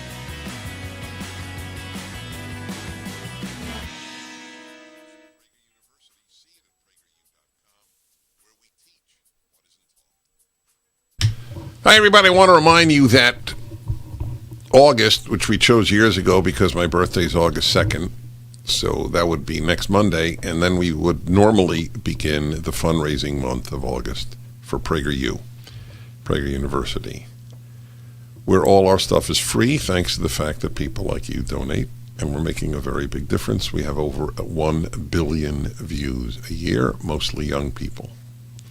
If you walked with me through an airport, you would see all the young people coming over for selfies. You would be quite moved, as I am. And we've started a week early because I will be gone a week giving some lectures in Hungary, and that will be starting next Wednesday. So that's the reason we started a little early. Normally, each day, I interview a young person who's a member of Prager Force. People love that. I love it. These college and high school young people who are members of Prager Force, 15,000 of them. On occasion, we talk to people who help us. Remember my famous saying, maybe I shouldn't say famous, my saying, there are 3 types of good people: those who do nothing, those who fight, and those who help the fighters. Those who do nothing is the largest group, and those who help the fighters are every bit as important as the fighters. You can't fight without supplies.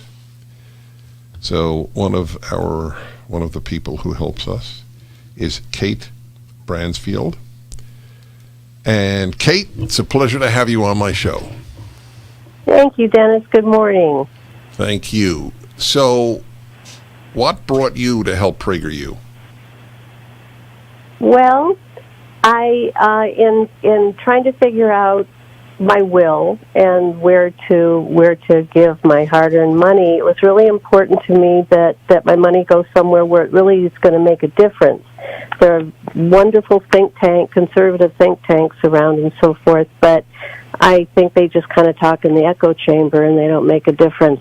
I think PragerU really makes a difference. And I think it's ultimately important that PragerU reaches out to the youth of our country. Because, of course, that's our future. That's right. By definition, that is our future. Well, first of all, a public thank you to you. Have we met? Yes, several times. We met at the Open LA rally a year ago, April. I've met you at. Oh, you were at you were at the Open LA rally? I certainly was. And that's great. Did we hug? You and I shook hands. Oh, we shook hands. Yes, we did at the top of. Yes, and I'll never forget at the height of the panic, two people who had no idea the other's medical state hugged, maskless. I must have hugged 100 people that day, but good old ivermectin and hydroxychloroquine did their job. Anyway, I salute you for coming to that rally in front of City Hall in L.A. Exactly. Yeah, well, bless your soul. And you too. And I've also met you at the Beverly Hills rally. And just a bunch of great. Things like Bless that. you. Yeah. So tell everybody. So you're a member. The will issue is the Legacy Society of PragerU, correct? Right. So what is that exactly? Well, I put PragerU in my will. And so when I go to and another thing that was really important to me is we're all going to go to our maker eventually, and it was important to me to establish that you have an organization behind you, so that when you go to your maker, that you know the money that I've contributed isn't just going to kind of go up in smoke or not be utilized well. And so your organization was really important to me too. That after both of us are long gone, that it will continue to be good and to fight for our beloved republic. That's right. I am happy to say PragerU is way larger than I. It is. I mean, otherwise I would have failed. I mean, it's absolutely correct. Listen, I want to thank you from the bottom of my heart, and I look forward to hugging you again. It's a date. Okay, it's a date. I love that. It's a date indeed. The Legacy Society is for those of you who would like to help PragerU at some date in the future, meeting your maker and your will. Obviously, you can help us if you're not approaching that right now by donating to PragerU.com, calling 833-PragerU. You, my listeners, made PragerU possible. You were the first folks to fund it. I will never forget that. And now it is doing a lot of good. We have to change minds or we lose the country. PragerU.com. All right, y'all. ReliefFactor.com, 800-500-8384. We need a jingle for 800-500-8384. So any of you jingle writers out there, that would be great to receive that from you. Relief Factor. I finally, after all these years, I met the doctor who made this thing. He's a gifted man, and it's a phenomenal product. Please try it for 3 weeks for $20 at ReliefFactor.com for muscle and joint pain. ReliefFactor.com, 800-500-8384.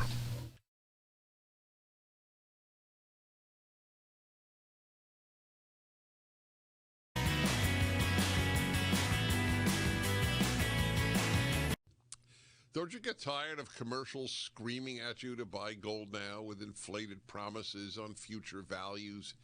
In an unregulated industry, you need honest, real experts to give you solid advice to protect your wealth and top picks on the best coins and bullion based on real-time data and historical trends. For example, as environmental policy becomes a hot topic, one precious metal that's been significantly undervalued for years is potentially set to surge.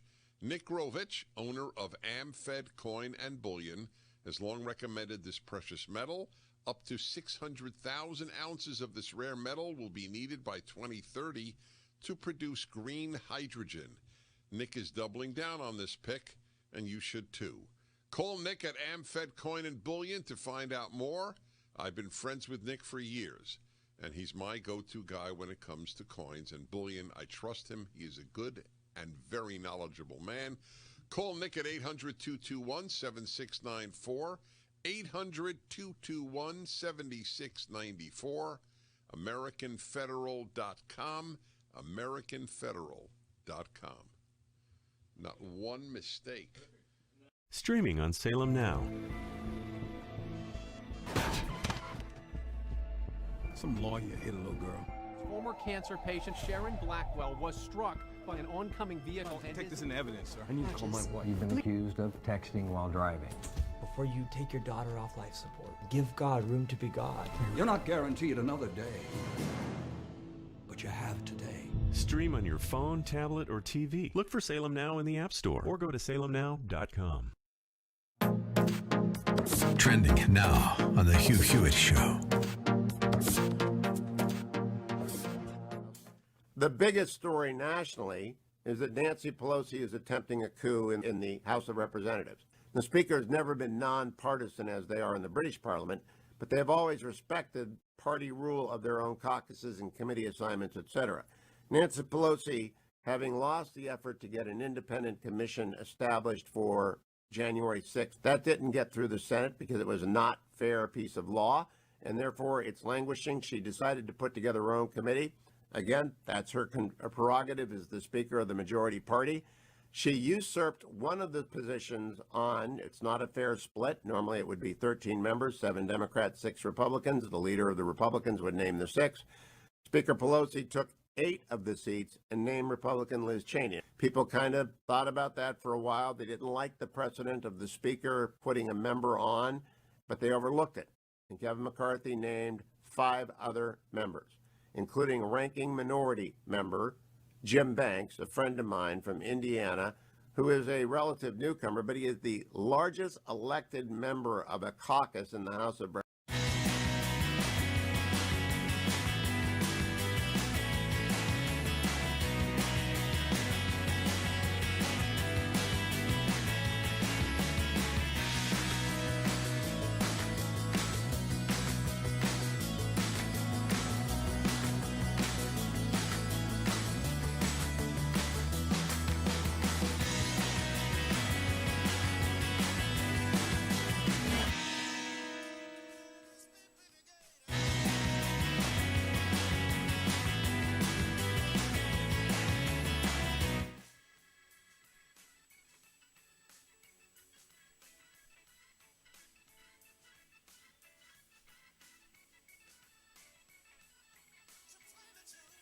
Hi, everybody. I've been talking to you about the inability to trust the medical establishment. Something new in my life. I didn't realize I would ever be talking this way. But they are no different than any other establishment. It's basically gender studies or any of these other phony departments at college. That's what's happened to medical establishment. Here's an article, for example. The nation's largest doctors group released a comprehensive plan aimed at dismantling structural racism inside its own ranks and within the U.S. medical establishment. Did you know your doctors are racist? Ask your doctor what he thinks about this. Seriously. You know, Doc, the American Medical Association is started a comprehensive plan to root out systemic racism from the medical profession. So, Doc, just between you and me, are you a racist? You know any other doctors, Doc? Are they racist? So either your doctor is going to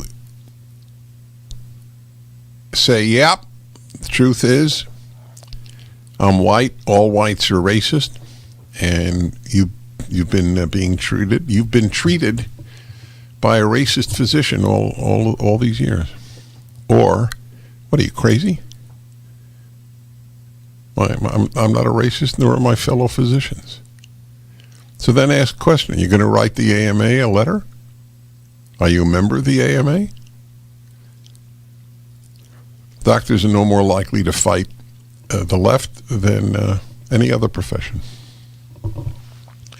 Cowardice is the human norm in any profession. Yes, we're working very hard at AMA. The next AMA president, Gerald Harmon, said, to increase not just diversity in the healthcare workforce, but in understanding healthcare inequities. So, let me give you the latest that is happening in the world of medicine. And this has been reported by Barry Weiss, that terrific fighter who was once a New York Times reporter and then courageously quit the New York Times because it's such a dishonest newspaper. So, did you? Yeah, you just put this up. I got to find it again. I want to... Here we go.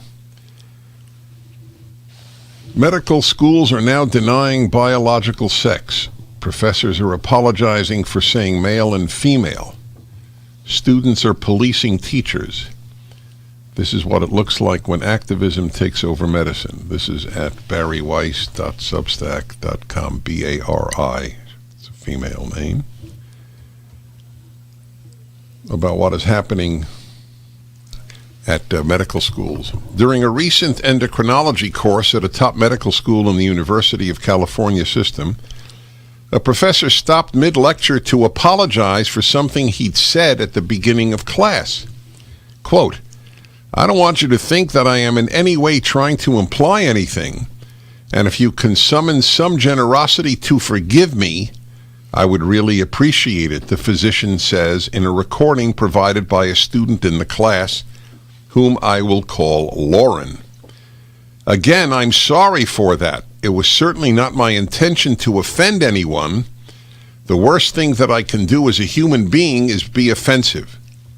By the way, to be honest, that is really not the worst thing you could do as a human being, being offensive. The worst thing you could do as a human being has a long list, and it doesn't include being offensive. That's obnoxious. It's not the worst thing. And sometimes being offensive is actually a good thing. I'm okay with offending real racists. I'm okay with offending the left, who are the real racists. I said, so what was his offense? Folks, what was his offense? What is he standing there grovelingly apologizing for in medical school? He used the term pregnant women. I said when a woman is pregnant, which implies that only women can get pregnant, and I most sincerely apologize to all of you. There's a medical school professor, a professor of medicine, University of California. I don't know why Barry Weiss didn't make the professor's name known, but it would only help add to the credibility. But we have the recording.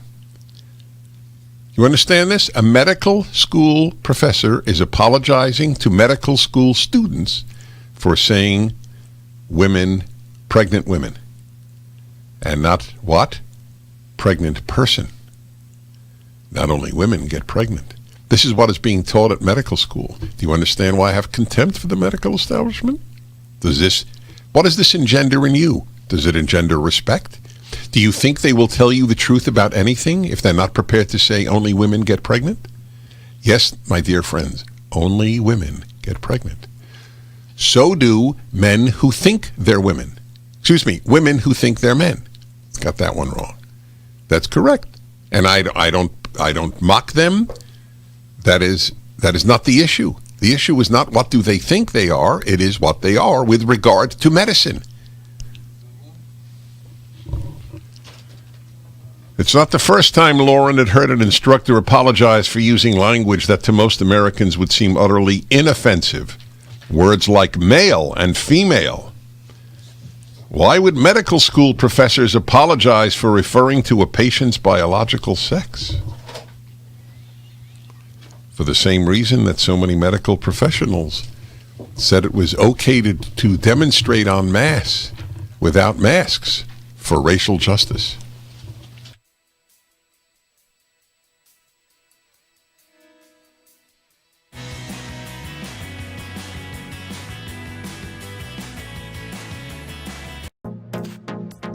Trending now on The Mike Gallagher Show.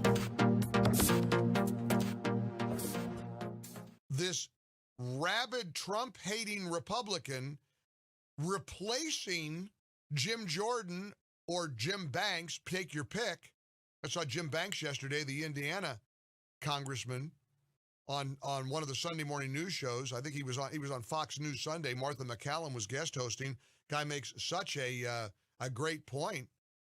He didn't say anything that was disqualifying. They're just going to ask why the Speaker's office didn't have the Capitol more secure. Did they have reports? What did they know and when did they know it? If they had reports before January 6th that there could be violence, why did they do it? Why did they do enough about it? Those are legitimate questions. Pelosi doesn't want those questions. You think she's going to get those questions from Adam Kinzinger? Here was Stephanopoulos with a cagey, grinning, maniacal Nancy Pelosi yesterday on ABC this week. Will you be appointing more Republicans to the committee like Congressman Adam Kinzinger? That would be my plan. So when will that be announced? Perhaps after I speak to Adam Kinzinger. But I'm not about to announce it right this minute. But you could say that is the direction that I would be going on. He and other Republicans have expressed an interest to serve on the select committee. Tolerate their antics. Hey, Madam Speaker, you're responsible for security at the U.S. Capitol. Why wasn't there better security on January 6th? How did those hundreds of people get to breach the Capitol the way they did? Oh, I'm not tolerating those antics. Keep up with what's trending. Subscribe on YouTube and at rumble.com. Trending now on The Charlie Kirk Show.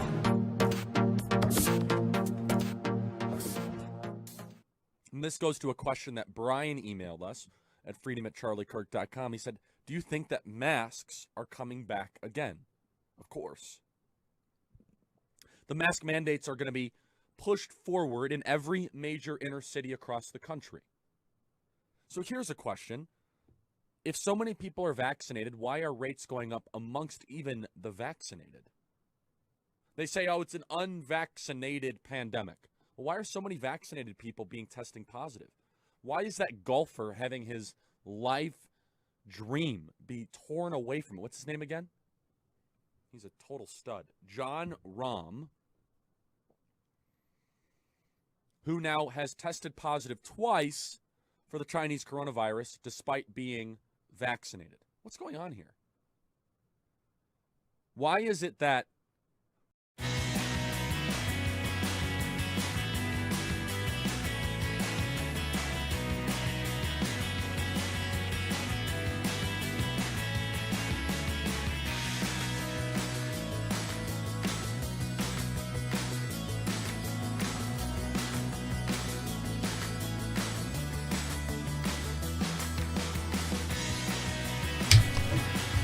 Hi, everybody. Dennis Prager here. And I welcome you back. Final segment already of this hour. Wow. What do you think of that, folks? I really would love to know, to get inside whatever number of people listening into your minds, when I read to you that professors of medicine are apologizing, in medical school, are apologizing for saying pregnant women. We have a recording of it.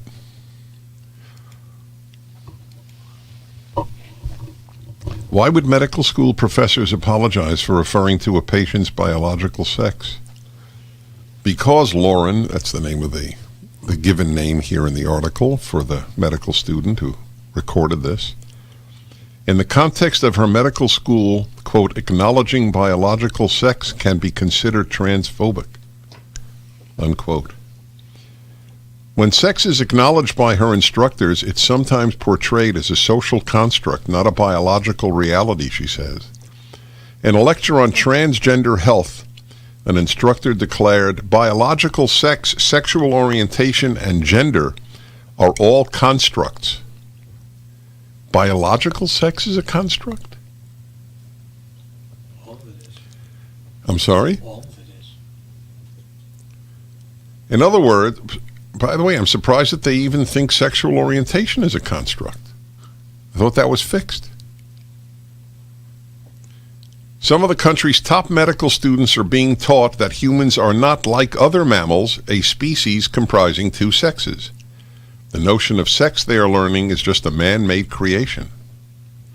The idea that sex is a social construct may be interesting debate fodder in an anthropology class, but in medicine, the material reality of sex really matters, in part because the refusal to acknowledge sex can have devastating effects on patient outcomes.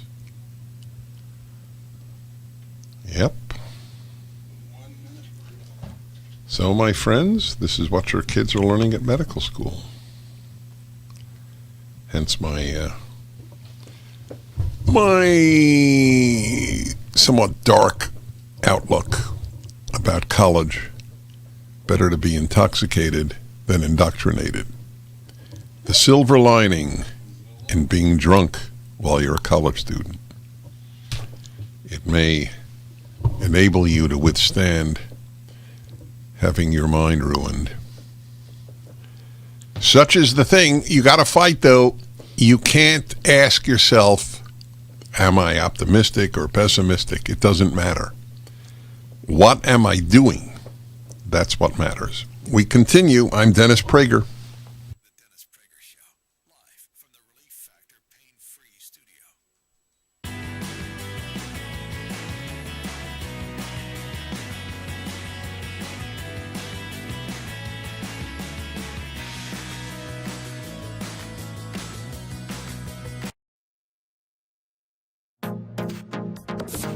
Trending now on the Larry Elder Show.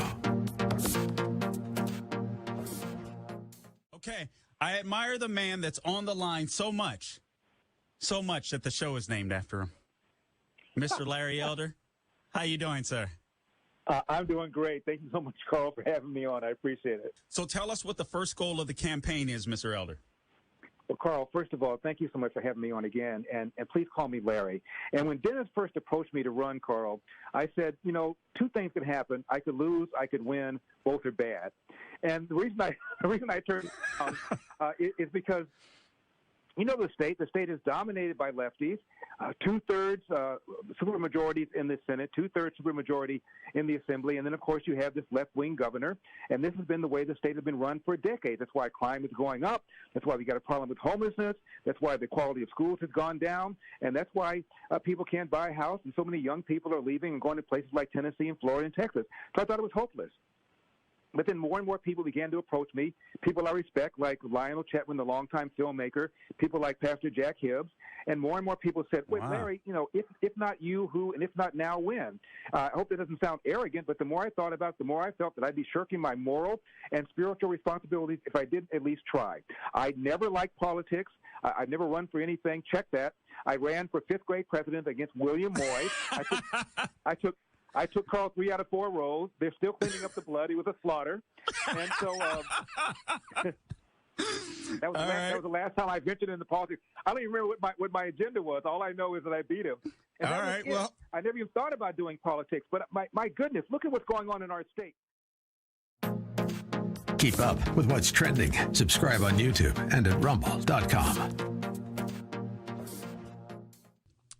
Don't you get tired of commercials screaming at you to buy gold now with inflated promises on future values? In an unregulated industry, you need honest, real experts to give you solid advice to protect your wealth and top picks on the best coins and bullion based on real-time data and historical trends. For example, as environmental policy becomes a hot topic, one precious metal that's been significantly undervalued for years is potentially set to surge. Nick Rovich, owner of AmFed Coin and Bullion, has long recommended this precious metal. Up to 600,000 ounces of this rare metal will be needed by 2030 to produce green hydrogen. Nick is doubling down on this pick, and you should too. Call Nick at AmFed Coin and Bullion to find out more. I've been friends with Nick for years, and he's my go-to guy when it comes to coins and bullion. I trust him. He is a good and very knowledgeable man. Call Nick at 800-221-7694, 800-221-7694, AmericanFederal.com, AmericanFederal.com. Not one mistake. Streaming on Salem Now. Some lawyer hit a little girl.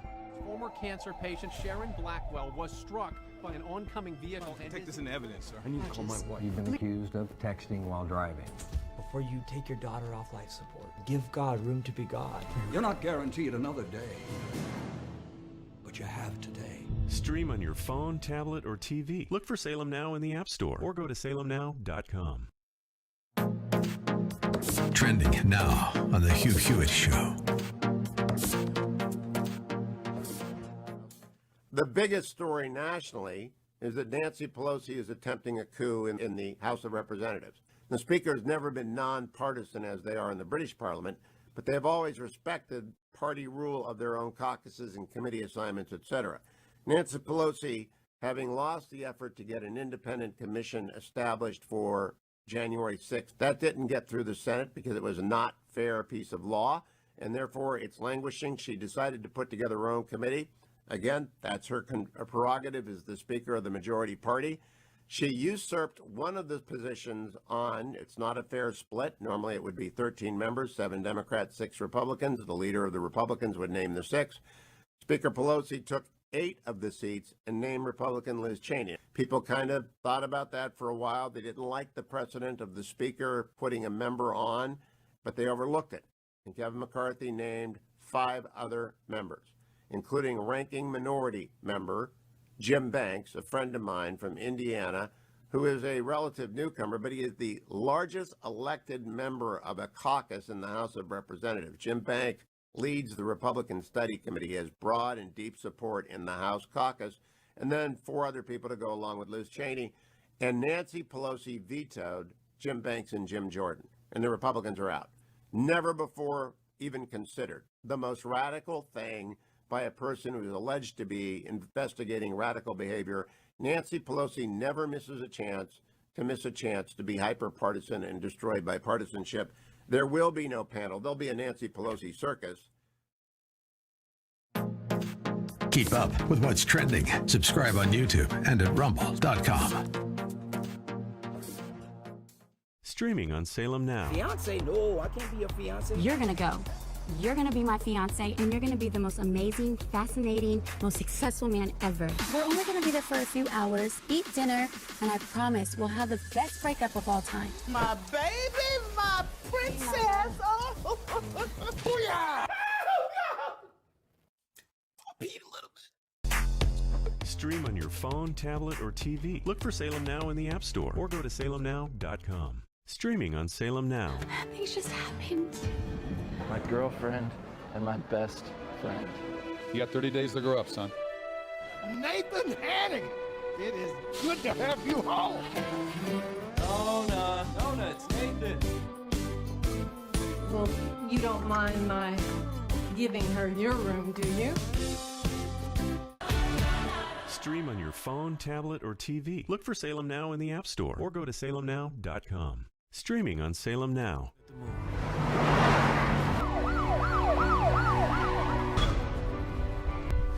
Get back or I'll shoot you. The ones left inside for the pastor and his 2 daughters.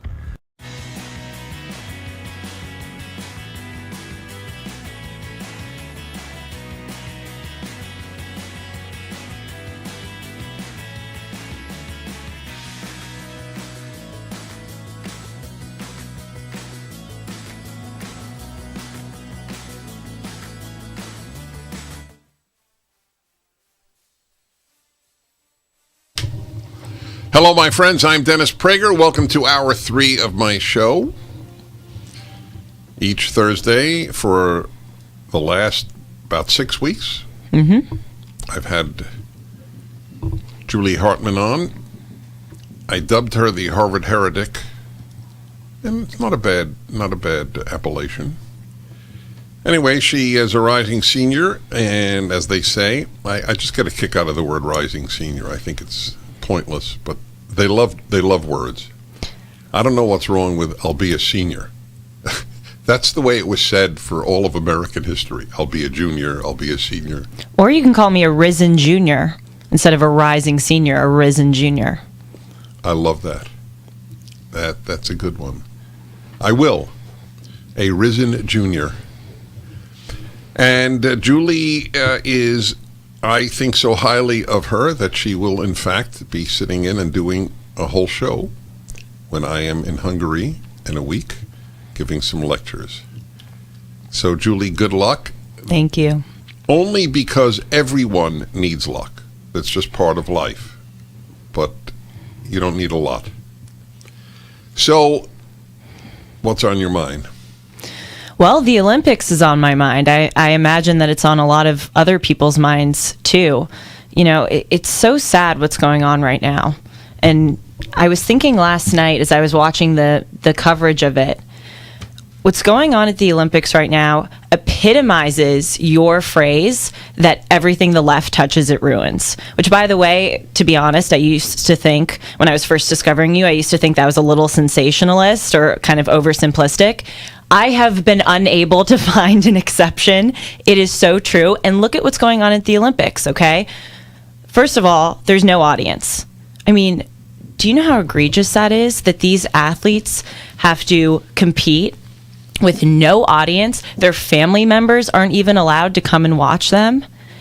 It is so, even watching it on TV, it just takes the energy out of the whole thing. Looking at these athletes swimming alone in a pool, playing alone on the soccer field.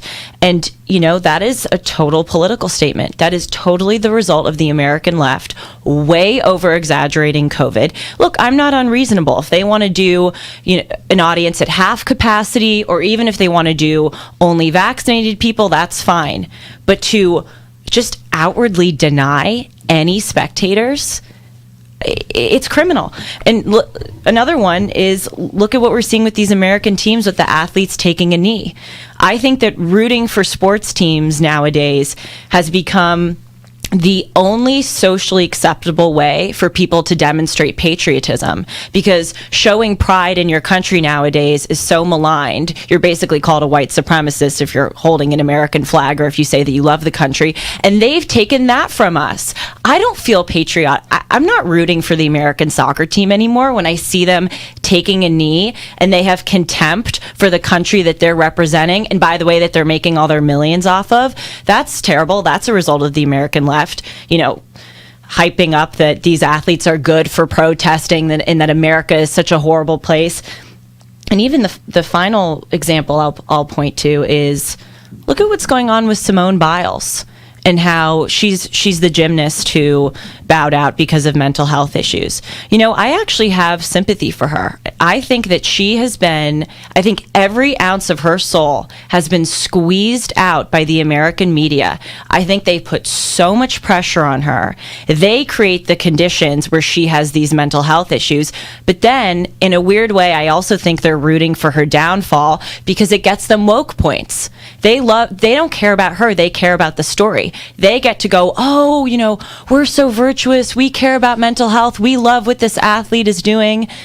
And it has just created such a horrible, horrible Olympic Games. It's totally the result of the left. Well, there's also, the Japanese seem to have been paranoid. I mean, apparently what I read was 70-80% of the Japanese didn't even want the Olympic Games. Yeah. So I think it's fear. I mean, I think there's a lot more fear on the left, but to be fair, I think that it even transcends. The left damages everything it touches. We're obviously, I agree with you on that. But I think in the case of the Japanese Olympics, it is also just paranoia. I mean, I don't know why people can't say, whether they're Japanese or American, if you're scared, don't go to the games. If you're not scared, go. Why is that not an option? I agree with you, but I think it's because the left has created such hysteria. Oh, yeah. They have You can't even do that. You can't have it at half capacity. Yes, around the world. That's the point I want to make. Yes, no, that's fair. I didn't comment on my show on the gymnast. Right. And the reason I didn't, and I'm not saying you shouldn't, I'm just saying why I didn't, is I have no position. If she really, on one of her, I don't know what it would be called, but in one of her exercises, where she does obviously something up in the air, and she doesn't know where she is, that was what she claimed. Mm-hmm. I mean, that's dangerous. Totally, it is. So, look, the pressure, if you're called the greatest gymnast on earth, it's a lot of pressure on you. You get a silver medal, it's not good. Yeah. So, I don't know what to say. All of these columnists, everyone wrote a column on her, saying how courageous it was, what she did. I'm not saying it isn't. I have no position. How could I know what goes on inside of her? Right. On the one hand, one could say, look, that's the price you pay for being the world's most famous gymnast. That comes with the territory. On the other hand, she's still a human being, and human beings cannot all take such pressure. So, look, you're a swimmer. I mean, it's interesting. You could relate, and you're not in the Olympics, but you were on your swim team. Oh, I talked about it on your show, I think, last week, this hyper-competitive culture that we're living in and the pressure that's put on people, especially athletes, to crank out accomplishments. And, hey, I said it. I have enormous respect for Simone Biles. I have a lot of sympathy for her. But I think the point I want to make about the media is that I think it really bothers me when they're, people on NBC are sitting there and they're going, oh, she was so courageous and, we support her and isn't it so horrible? They created the conditions. They were the ones that put so much pressure on her. And they, feed into this celebrity athlete obsessed culture. And then they turn around and they're saying that. They don't care about her. They care about the story. Let me ask you about this pressure issue, because the only team, well, I was on my high school basketball team, but it's a joke that I was on the team. I was on the team because I was the tallest kid in the high school. I had as much basketball talent as I do culinary talent. So it was. I felt zero pressure.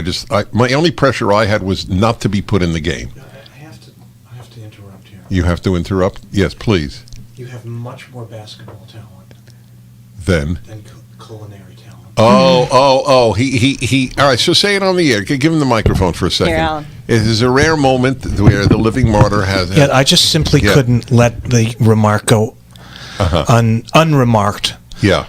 Because you say it often. For two things. First, your basketball talents are much superior to your culinary talents, so that's A.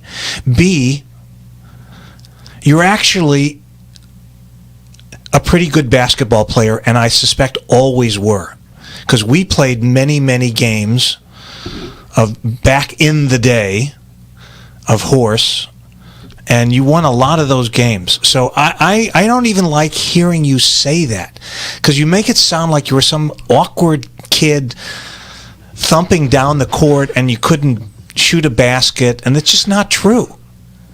So this is a rare opportunity for me when you never exaggerate.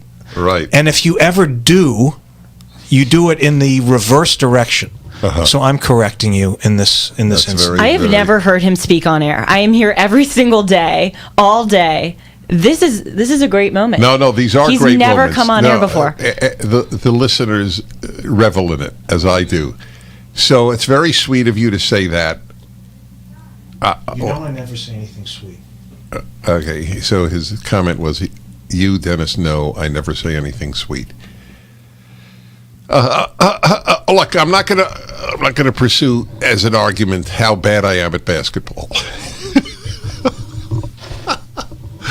However, you are probably right. I am better at basketball than in cuisine. So that correction is sustained, which only is a statement about my culinary abilities, which are limited to scrambled eggs. However, having said that, my scrambled eggs are second to none. Be back with Julie Hartman. I've never...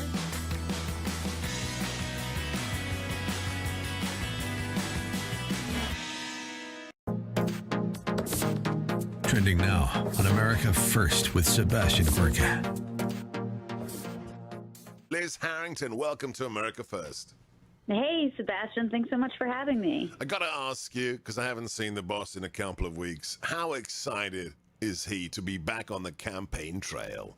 Oh, he's loving it. He can't wait to get back out there, and you could feel it, you could see it on Saturday. The people want it. I don't know if you saw those crowds, but waiting since Friday, yes. Thousands of people. Doesn't exactly look like someone who lost the state of Arizona, by the way. But this speech, that clip you played, that was also one of my favorites when, the only good thing about the Biden campaign were those perfectly drawn circles for the 6-state news media to sit in.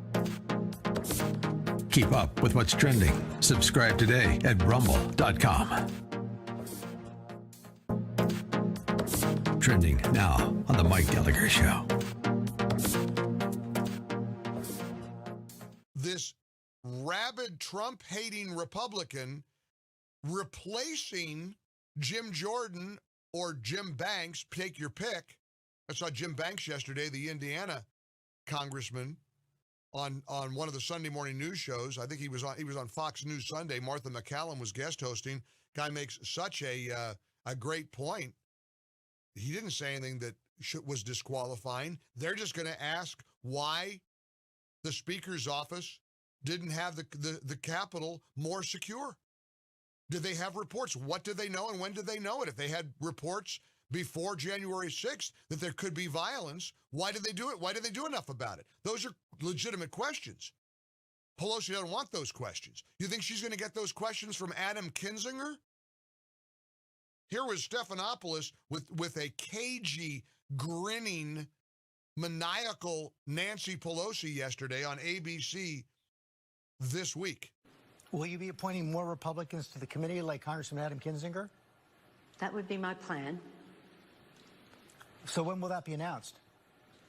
Perhaps after I speak to Adam Kinzinger. But I'm not about to announce it right this minute. But you could say that is the direction that I would be going on. He and other Republicans have expressed an interest to serve on the select committee. Tolerate their antics.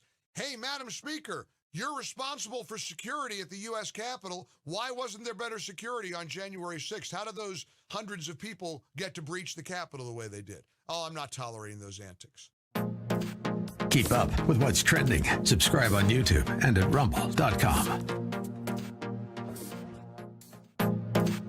Trending now on the Charlie Kirk Show.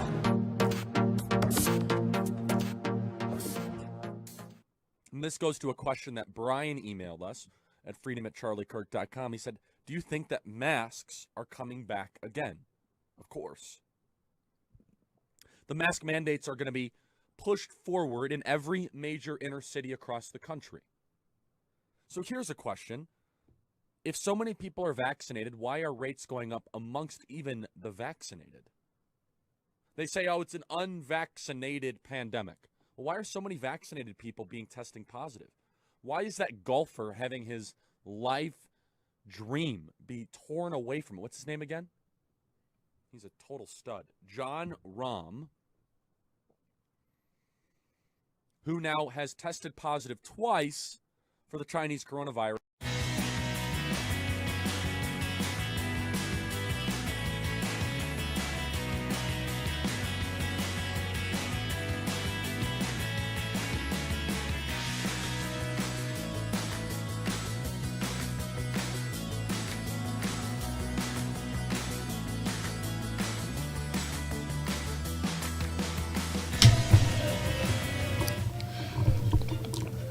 Hi, everybody. Dennis Prager here with Julie Hartman, who within 10 days will be America's youngest national talk show host. for a day. No, really. She's 21. Gives you an idea of my faith in her. We got off on this very funny tangent about my having or having not basketball ability because we raised the Olympics, and you spoke about the pressure on the gymnast, and then I talked to you about, I know you were on the swim team. In fact, you had a very high ranking in California in swim. So what is happening? When I was a kid, there were just as many sports programs, maybe not as many for women, but there were many sports programs. And it was mostly a lot of fun.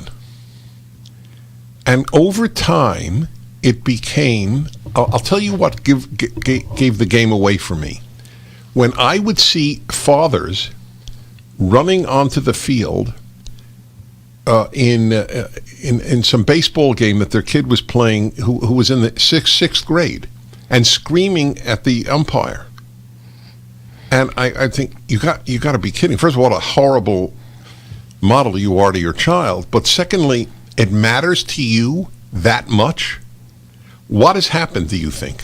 Oh, Dennis, you have no idea. That, what you just said, that baseball example, that is what I observed every day of my life as an athlete in high school. I actually talked about this on the radio, I think last week, how just the level of involvement of the parents has turned so absurd. I remember I would go to swim meets and water polo games, these tournaments, and parents of other kids on my team would be screaming bloody murder at their kid during the game. They would be screaming at me if I ever made a mistake. I'd get out of the pool and they'd go, "What was that, Pat? What did you do on that?" You know, they were so intense.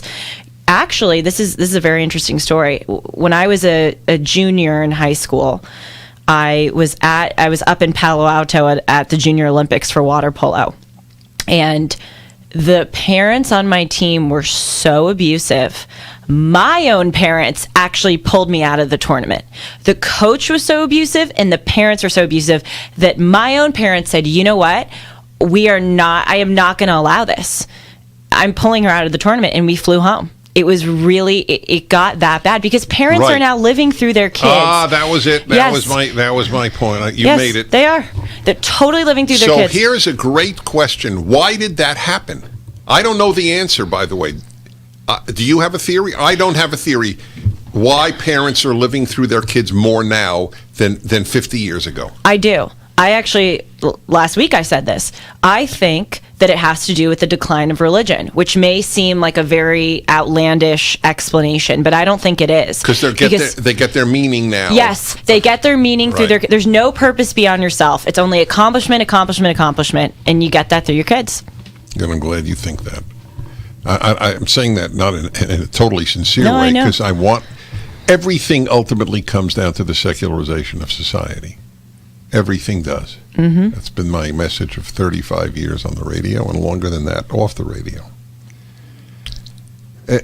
Things just, they fall apart. You have misplaced values. It's true. I would be very interesting to see if religious parents, Jews, Christians, Protestants, Catholics, Mormons, if they are as obsessed with their children's athletic success as secular parents. And by the way, I wouldn't be surprised if many are. I think that secular society has affected religious society very adversely.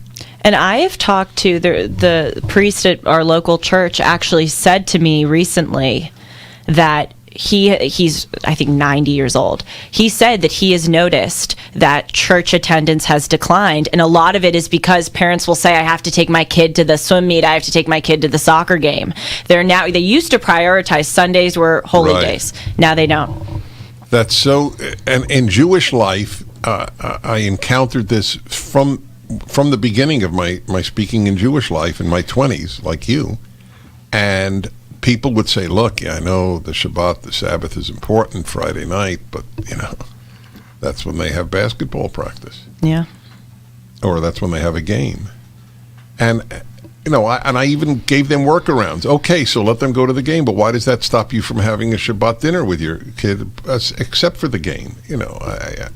But nothing mattered, the game. the game. Priorities are everything in life. So Harvard, your school, has announced that you're going to have to wear a mask in class. I guess not just in class, everywhere. Indoors, they said. What about outdoors? I'm serious. Do you know? No, I actually think they aren't requiring it outdoors. I believe only indoors, but that may change. I wouldn't be shocked if it did. Whether you're vaccinated or not, obviously. Yeah, I mean, they are requiring us to get vaccinated. We cannot go back to school unless we are vaccinated. So you can't, there's no way you could know the answer to this, but if you want to guess, I'd be curious. If Harvard announced, okay, folks, you read the newspapers, you're following what's happening, you, the students of Harvard, we trust your intelligence and common sense. If you think you should wear a mask in class, please do. If you don't feel, you don't have to. What would the percentages be? That's interesting.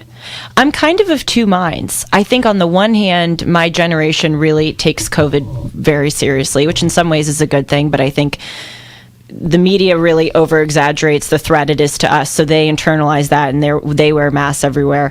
But then on the other hand, I think a lot of people are fed up, and I think finally people my age are starting to see that, especially for people my age. I want to make that point. I don't say this about all age groups, but especially for people my age, it is horrible to require us to wear masks indoors. I mean, when this decision came out, I have to say a lot of my friends, even the very liberal or lefty ones, they were texting me going, oh God, I can't believe this. Because it is so illogical. They are requiring us to get vaccinated. There is no evidence that COVID by the way, harms even people if our you age. had COVID. Yeah, by the way, I had COVID, but they don't care. I had COVID, so I have the natural antibodies. I'm vaccinated, and then they have me wear a mask indoors. It's a political statement. That's what it is, a political statement.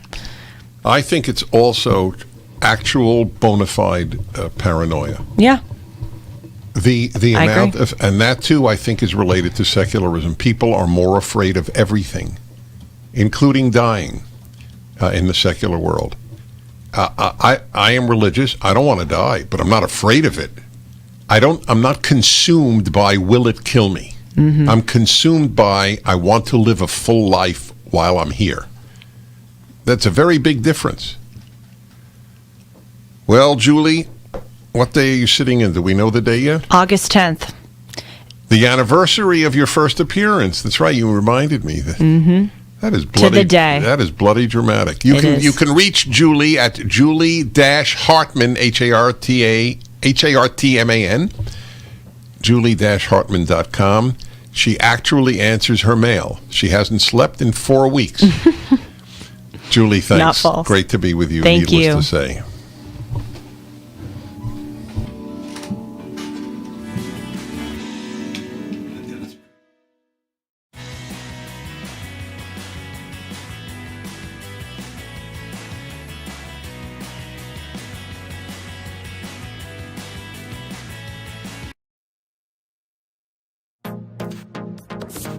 Trending now on The Larry Elder Show.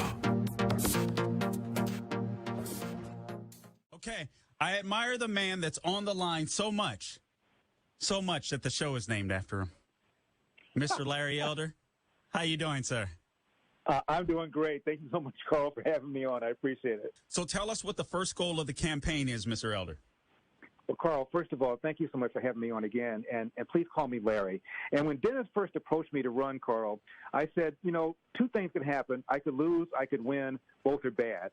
And the reason I turned down is because, the state is dominated by lefties, two-thirds supermajorities in the Senate, two-thirds supermajority in the Assembly, and then, of course, you have this left-wing governor, and this has been the way the state has been run for decades. That's why crime is going up. That's why we got a problem with homelessness. That's why the quality of schools has gone down, and that's why people can't buy a house, and so many young people are leaving and going to places like Tennessee and Florida and Texas. So I thought it was hopeless. But then more and more people began to approach me, people I respect, like Lionel Chetwynd, the longtime filmmaker, people like Pastor Jack Hibbs, and more people said, wait, wow. Larry, if not you, who, and if not now, when? I hope that doesn't sound arrogant, but the more I thought about it, the more I felt that I'd be shirking my moral and spiritual responsibilities if I didn't at least try. I never liked politics. I've never run for anything. Check that. I ran for fifth-grade president against William Moy. I I took Carl 3 out of 4 rows. They're still cleaning up the blood. He was a slaughter. And so that was the last time I ventured into politics. I don't even remember what my agenda was. All I know is that I beat him. And All right, well, I never even thought about doing politics. But my goodness, look at what's going on in our state. Keep up with what's trending. Subscribe on YouTube and at rumble.com. Don't you get tired of commercials screaming at you to buy gold now with inflated promises on future values? In an unregulated industry, you need honest, real experts to give you solid advice to protect your wealth and top picks on the best coins and bullion based on real-time data and historical trends. For example, as environmental policy becomes a hot topic, one precious metal that's been significantly undervalued for years is potentially set to surge. Nick Rovich, owner of AmFed Coin and Bullion, has long recommended this precious metal. Up to 600,000 ounces of this rare metal will be needed by 2030 to produce green hydrogen. Nick is doubling down on this pick, and you should too. Call Nick at AmFed Coin and Bullion to find out more. I've been friends with Nick for years, and he's my go-to guy when it comes to coins and bullion. I trust him. He is a good and very knowledgeable man. Call Nick at 800-221-7694. 800-221-7694, AmericanFederal.com, AmericanFederal.com. Not one mistake. Streaming on Salem Now. Some lawyer hit a little girl. Former cancer patient Sharon Blackwell was struck by an oncoming vehicle. Take this into evidence, sir. I need to call my wife. You've been accused of texting while driving. Before you take your daughter off life support, give God room to be God. You're not guaranteed another day, but you have today. Stream on your phone, tablet, or TV. Look for Salem Now in the App Store or go to salemnow.com. Trending now on The Hugh Hewitt Show.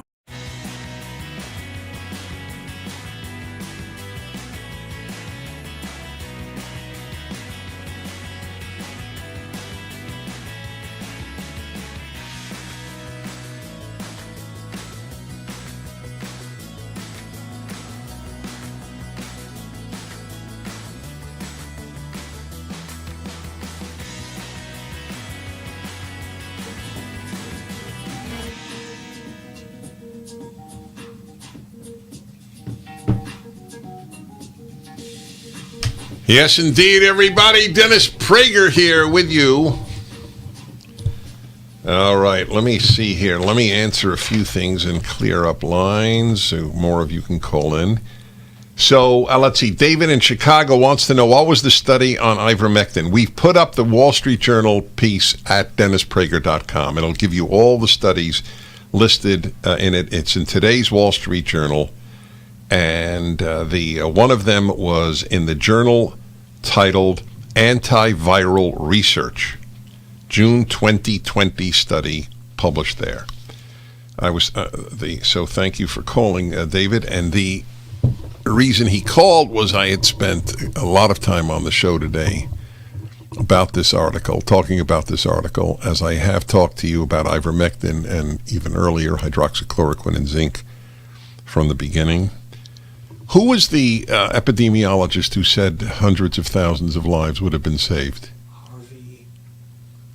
Give me that name, because I'd like to quote it and give his credentials. The billions going... Harvey Rich? Risch. Oh, yeah, right. We had him on. Yeah. R-I-S-C-H. Was he at Yale? Yeah. Right. Yale epidemiologist. I mean, that's really going out on a limb for the guy, and I agree with him. Vast numbers of Americans died because the medical establishment went along with the pharmaceutical companies rather than with science on a cheap drug, virtually free, ivermectin and hydroxychloroquine. Deep corruption. You know, when they interview Scott Gottlieb, and they always say, former head of the FDA, they never say, and member of the board of Pfizer. I always look to see if anybody on the left CNN and the others, when they interview him, do they mention that he's on the board of Pfizer? On occasion, I've seen it. Overwhelmingly, I haven't. Do you say that's relevant? Would you say that it's a little suspicious that you go from the FDA to the Pfizer board? And I'm supposed to believe that there's no financial interest? Of course there is. There's vast sums of money that go from pharmaceutical companies to the FDA and to NIH and so on. Oh, boy. All right. Let's see here. Noel in New Jersey. Hello. Hello, Mr. Prager. Hi. Listen, thank you for having me on the show. Greatly appreciate it. I won't take up too much of your time, sir. I just want to say thank you for having Ms. Hartman on the show today. I cannot wait to watch, or to listen, rather, to the show on the 10th, which is also my daughter's 13th birthday. We'll both be listening to her, and I could not agree more with her assessment on the reasons why parents now and more increasingly are living through their children, with her assertion that we're falling away from religion. If I'm mistaken, please correct me, Mr. Prager, but back in the 50s, we had upwards of 70% of the American population considered themselves religious. That's just right. about 70%. That's right. And now it's less than 30. That's right, my friend. Well, thank you. And she was very touched by your call. She gave me a big thumbs up. And I hope you will all listen. And for all the people who sit in for me when I'll be in Hungary. And it'll be very interesting to report to you what it is like traveling internationally now. I don't know, will I have to get a test upon arrival in Budapest? I have no idea. Even now I'm going to get one in advance. And, of course, what it will be like to speak in Hungary as I did in Romania a couple of years ago.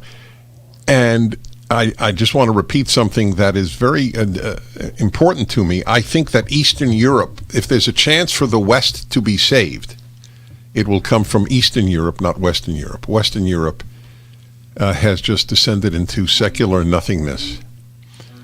And that's my fear for this country. But in this country, it won't be the nothingness of Europe. It will be chaos, because this country was dependent upon a small government and therefore a people that monitored its own character, its own moral character, using the Bible as its way of doing it. Talk about that maybe the next Ultimate Issues Hour. All right, JR in Columbus, Ohio. Hello. Hey, Dennis. Well, you just opened my eyes, because what a tide shift, and this is not what I called about Eastern Europe saving Western Europe. That made me shake my head. But wait, you know what? It's a credit to you. You sort of made my day, because it was just a half-minute comment that I made, and the fact that you picked up on it and how important it is makes me feel good. Like, wow, they're really listening. Stay on, JR. I want to tell everybody right now about NervaNew. NervaNew is a product for those of you who suffer like I do. Suffer is a fair word. I mean, it's not torturous, but it is a pain, actually, and could be very bad. Tingling and numbness in your hands or your feet. I've had it congenitally for much of my life. Finally figured out prescription inserts in my shoes worked, except when I took the shoes off.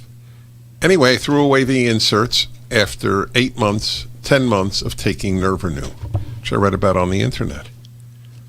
So if you have this tingling, etc., try it for 2 weeks for free and a 1-year money-back guarantee. Try nerverenew.com.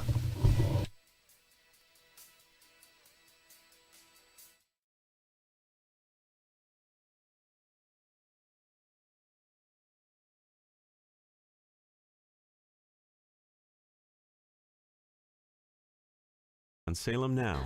Things just happened. My girlfriend and my best friend. You got 30 days to grow up, son. Nathan Hanning, it is good to have you home. Nona, it's Nathan. Well, you don't mind my giving her your room, do you? Stream on your phone, tablet, or TV. Look for Salem Now in the App Store or go to salemnow.com. Streaming on Salem Now.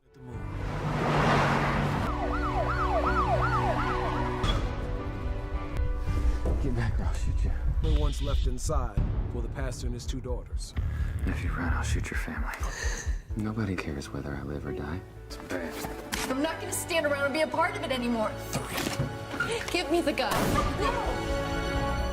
Stream on your phone, tablet, or TV. Look for Salem Now in the App Store or go to salemnow.com. Streaming on Salem Now. There's about 57 Muslim states in the world. There's one Jewish state. The massive ingathering of Jews in the last 150 years back to the land is absolutely unprecedented. They say that there's no greater sign of redemption coming than the Jewish people returning to the hills of Judea. As a Christian, I've always supported Israel's claim to the Holy Land. To me, the Palestinians were just getting in the way of God's plan. 300,000 Palestinians are unemployed.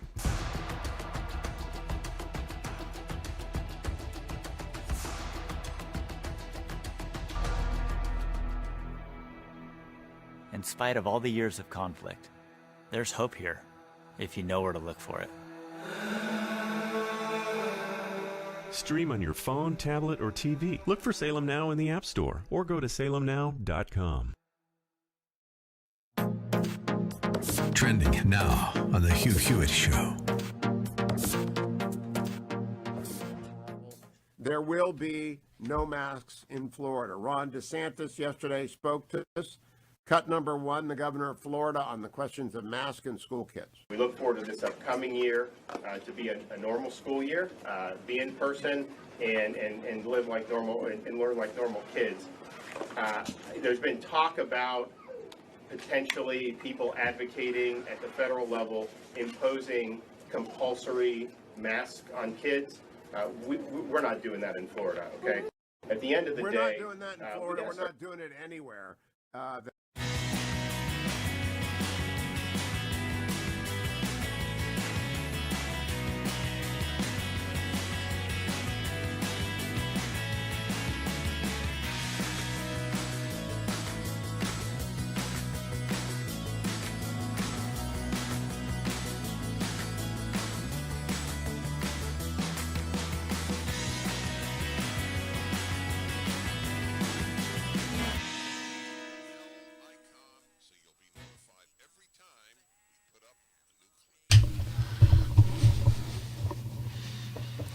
Hi, everybody. Dennis Prager here. By the way, we are still planning the trip to Israel, and that the banner is, and I will be going, and the banner is on my website. The trip to Israel, it's called the Stand With Israel Tour, and it's a phenomenal experience. Obviously, if Israel shuts down, then it wouldn't take place, but if it's open, we're going. So it's very, very simple. It's the banner is at DennisPrager.com. All right, JR, who picked up my line on Eastern Europe. To your great credit, JR in Columbus. I can't believe it's still called Columbus. They can't handle Cleveland Indians, but they're still calling Columbus Columbus? Just give it a couple more months. Don't worry. It'll change. I expect it to be Indigenous Ohio. Well put. And I'm actually moving to Nashville in 6 months. You and half the country. You know how many people I know from California? You're going to meet more Californians in Nashville than in L.A. Well, I'll feel right at home because I used to live in Mission Viejo, and my best friend is still in Santa Barbara. Uh-huh. So I'll fit right in with those boys and girls. All right. So why'd you call? Okay, so here's why I called. Not me, my family, or my extended family or friends have watched 1 minute of the Olympics this year. And the reason? And what is the reason? Because we are disgusted by the USA team and the way they just, I want to use harsher words, but I won't. The way they just insult the country that has provided for them their entire life. Why don't they all just move to China? Well, that's where their heart might be. JR, thank you. I know it's not your first call, and you're always a joy. I assume I'm right about that. Did you know that the Costa Rican gymnast, she made a BLM fist? Did you see that? Look that up. I don't want to get my country wrong. I believe it's Costa Rica. And it was an amazing thing to see. She took a knee, she put her hand, she mimicked exactly what is done in America. The poison spreads. Costa Rica? Yeah, right. I think she's a medalist. Yeah. Did she get a silver medal or something? In any event, she won. She did it after her routine. She did it after her routine, yeah. 18 years old, if I'm not mistaken. To honor Black Lives Matter, yep, which is a hate organization. If you cannot identify BLM as a hate organization, there are only two possible reasons. One, you support what they believe and think you're a lover, not a hater. Two, you're a coward. Those are the two possibilities. In your heart, you know it's a hate organization, because it is. Hates America, hates whites, hates blacks who don't agree with it. It just hates. It does no good for the country. None. It just does bad. Right? For the record. But this 18-year-old thinks she's a moral giant. Right? That's so. It doesn't help people who might watch the Olympics. But they've allowed it. The IOC, which has always been a disgusting organization, International Olympic Committee, they have allowed all sorts of political gestures, not understanding we want to watch sports. Right? I don't know what's going to happen. It's going to be very interesting. Just the article about her. Yeah, the article about, I read it. So I got my facts right? Yeah, 18 years old, Costa Rica. But the whole thing is so disgusting. That's disgusting. It completely supports his point. Completely supports JR of Indigenous' point. That is exactly correct. All righty, everybody. Let's see here. Karen in El Segundo, California. Hello. Yeah, good morning. So I'm supposed to be following Eastern Europe's behavior. Who is that? Would that be Belarus? Do I need to mimic their behavior, their government, Well, it's a little odd to identify all of Eastern Europe with one of its tiniest countries. Did you ever hear of Poland? Well, Did you ever hear of Hungary? Did you ever hear of the Czech Republic? Did you ever hear of Slovakia? Yeah, Poland's pretty much a right-wing place. A place like me, a black person, doesn't be celebrated. And I do love Black Lives Matter. You can talk about them all you want.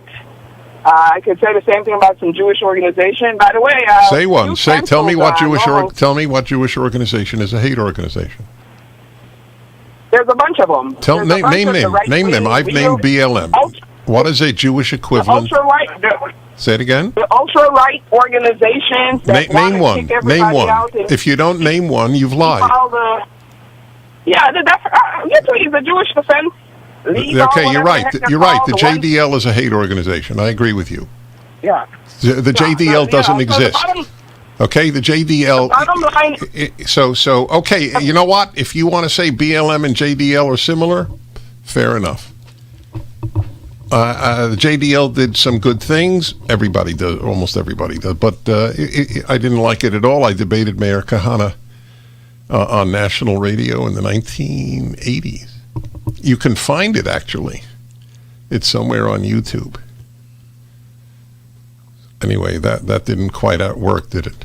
I could name some Jewish organizations like BLM. All right. Thank you for calling. It's always good to hear from those who differ. Yes, Eastern Europe, I would say that if there will be a revival of Judeo-Christian values and a rejection of the left-wing movement toward the abolition of national identity, it's so interesting. The left celebrates racial identity, but loathes national identity. It's all backwards. It's all backwards. Nations unite races. We'll be back in a moment.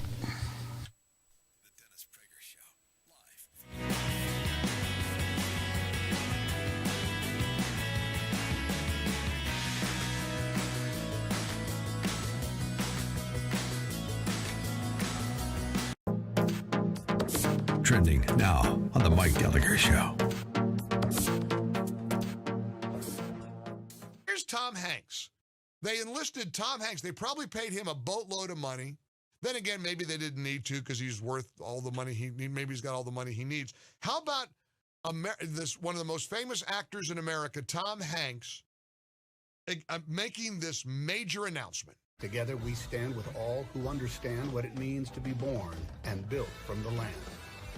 Because this is the city we love and the game we believe in. And together, we are all Cleveland Guardians. Now, you know they sat around and said, all right, we got to make this change. How are we going to tell our fans that we're not? I know, said the owners of the Cleveland Indians. I don't even know who owns the team, could care less. I don't even follow professional sports that closely. Maybe you do. It's boring. It's boring to hear people yammer about professional sports. The only people that are interested are people that are really into sports, and that's fine, but most people aren't. It's just a fact. Most people don't live and die by, the statistics and the standings in the AL West. I mean, and I'm not putting you down if you do, but most of us don't. All right. So I don't know who owns the team, but don't you just envision, what are we going to do? We'll pay Tom Hanks $10 million.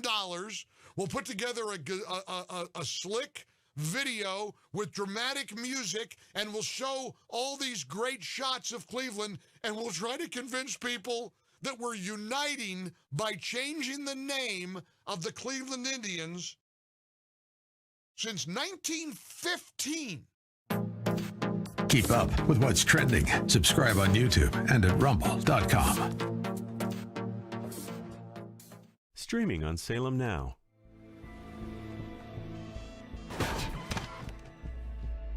Some lawyer hit a little girl. The community is left in shock as former cancer patient Sharon Blackwell was struck by an oncoming vehicle. And take this into evidence, sir. I need to call my wife. You've been accused of texting while driving. If we don't make an example out of this guy, the public will crucify us. Before you take your daughter off life support, give God room to be God. You're not guaranteed another day, but you have today.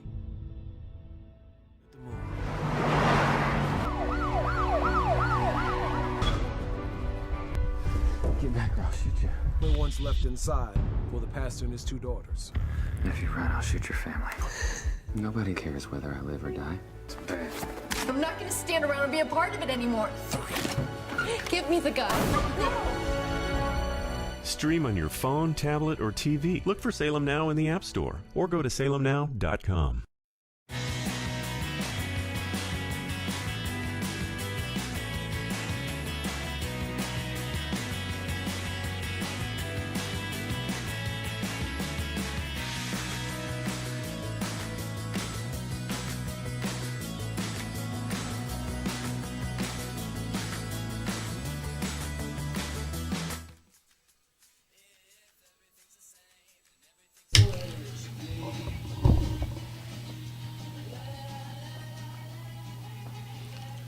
Hi, everybody. Dennis Prager here.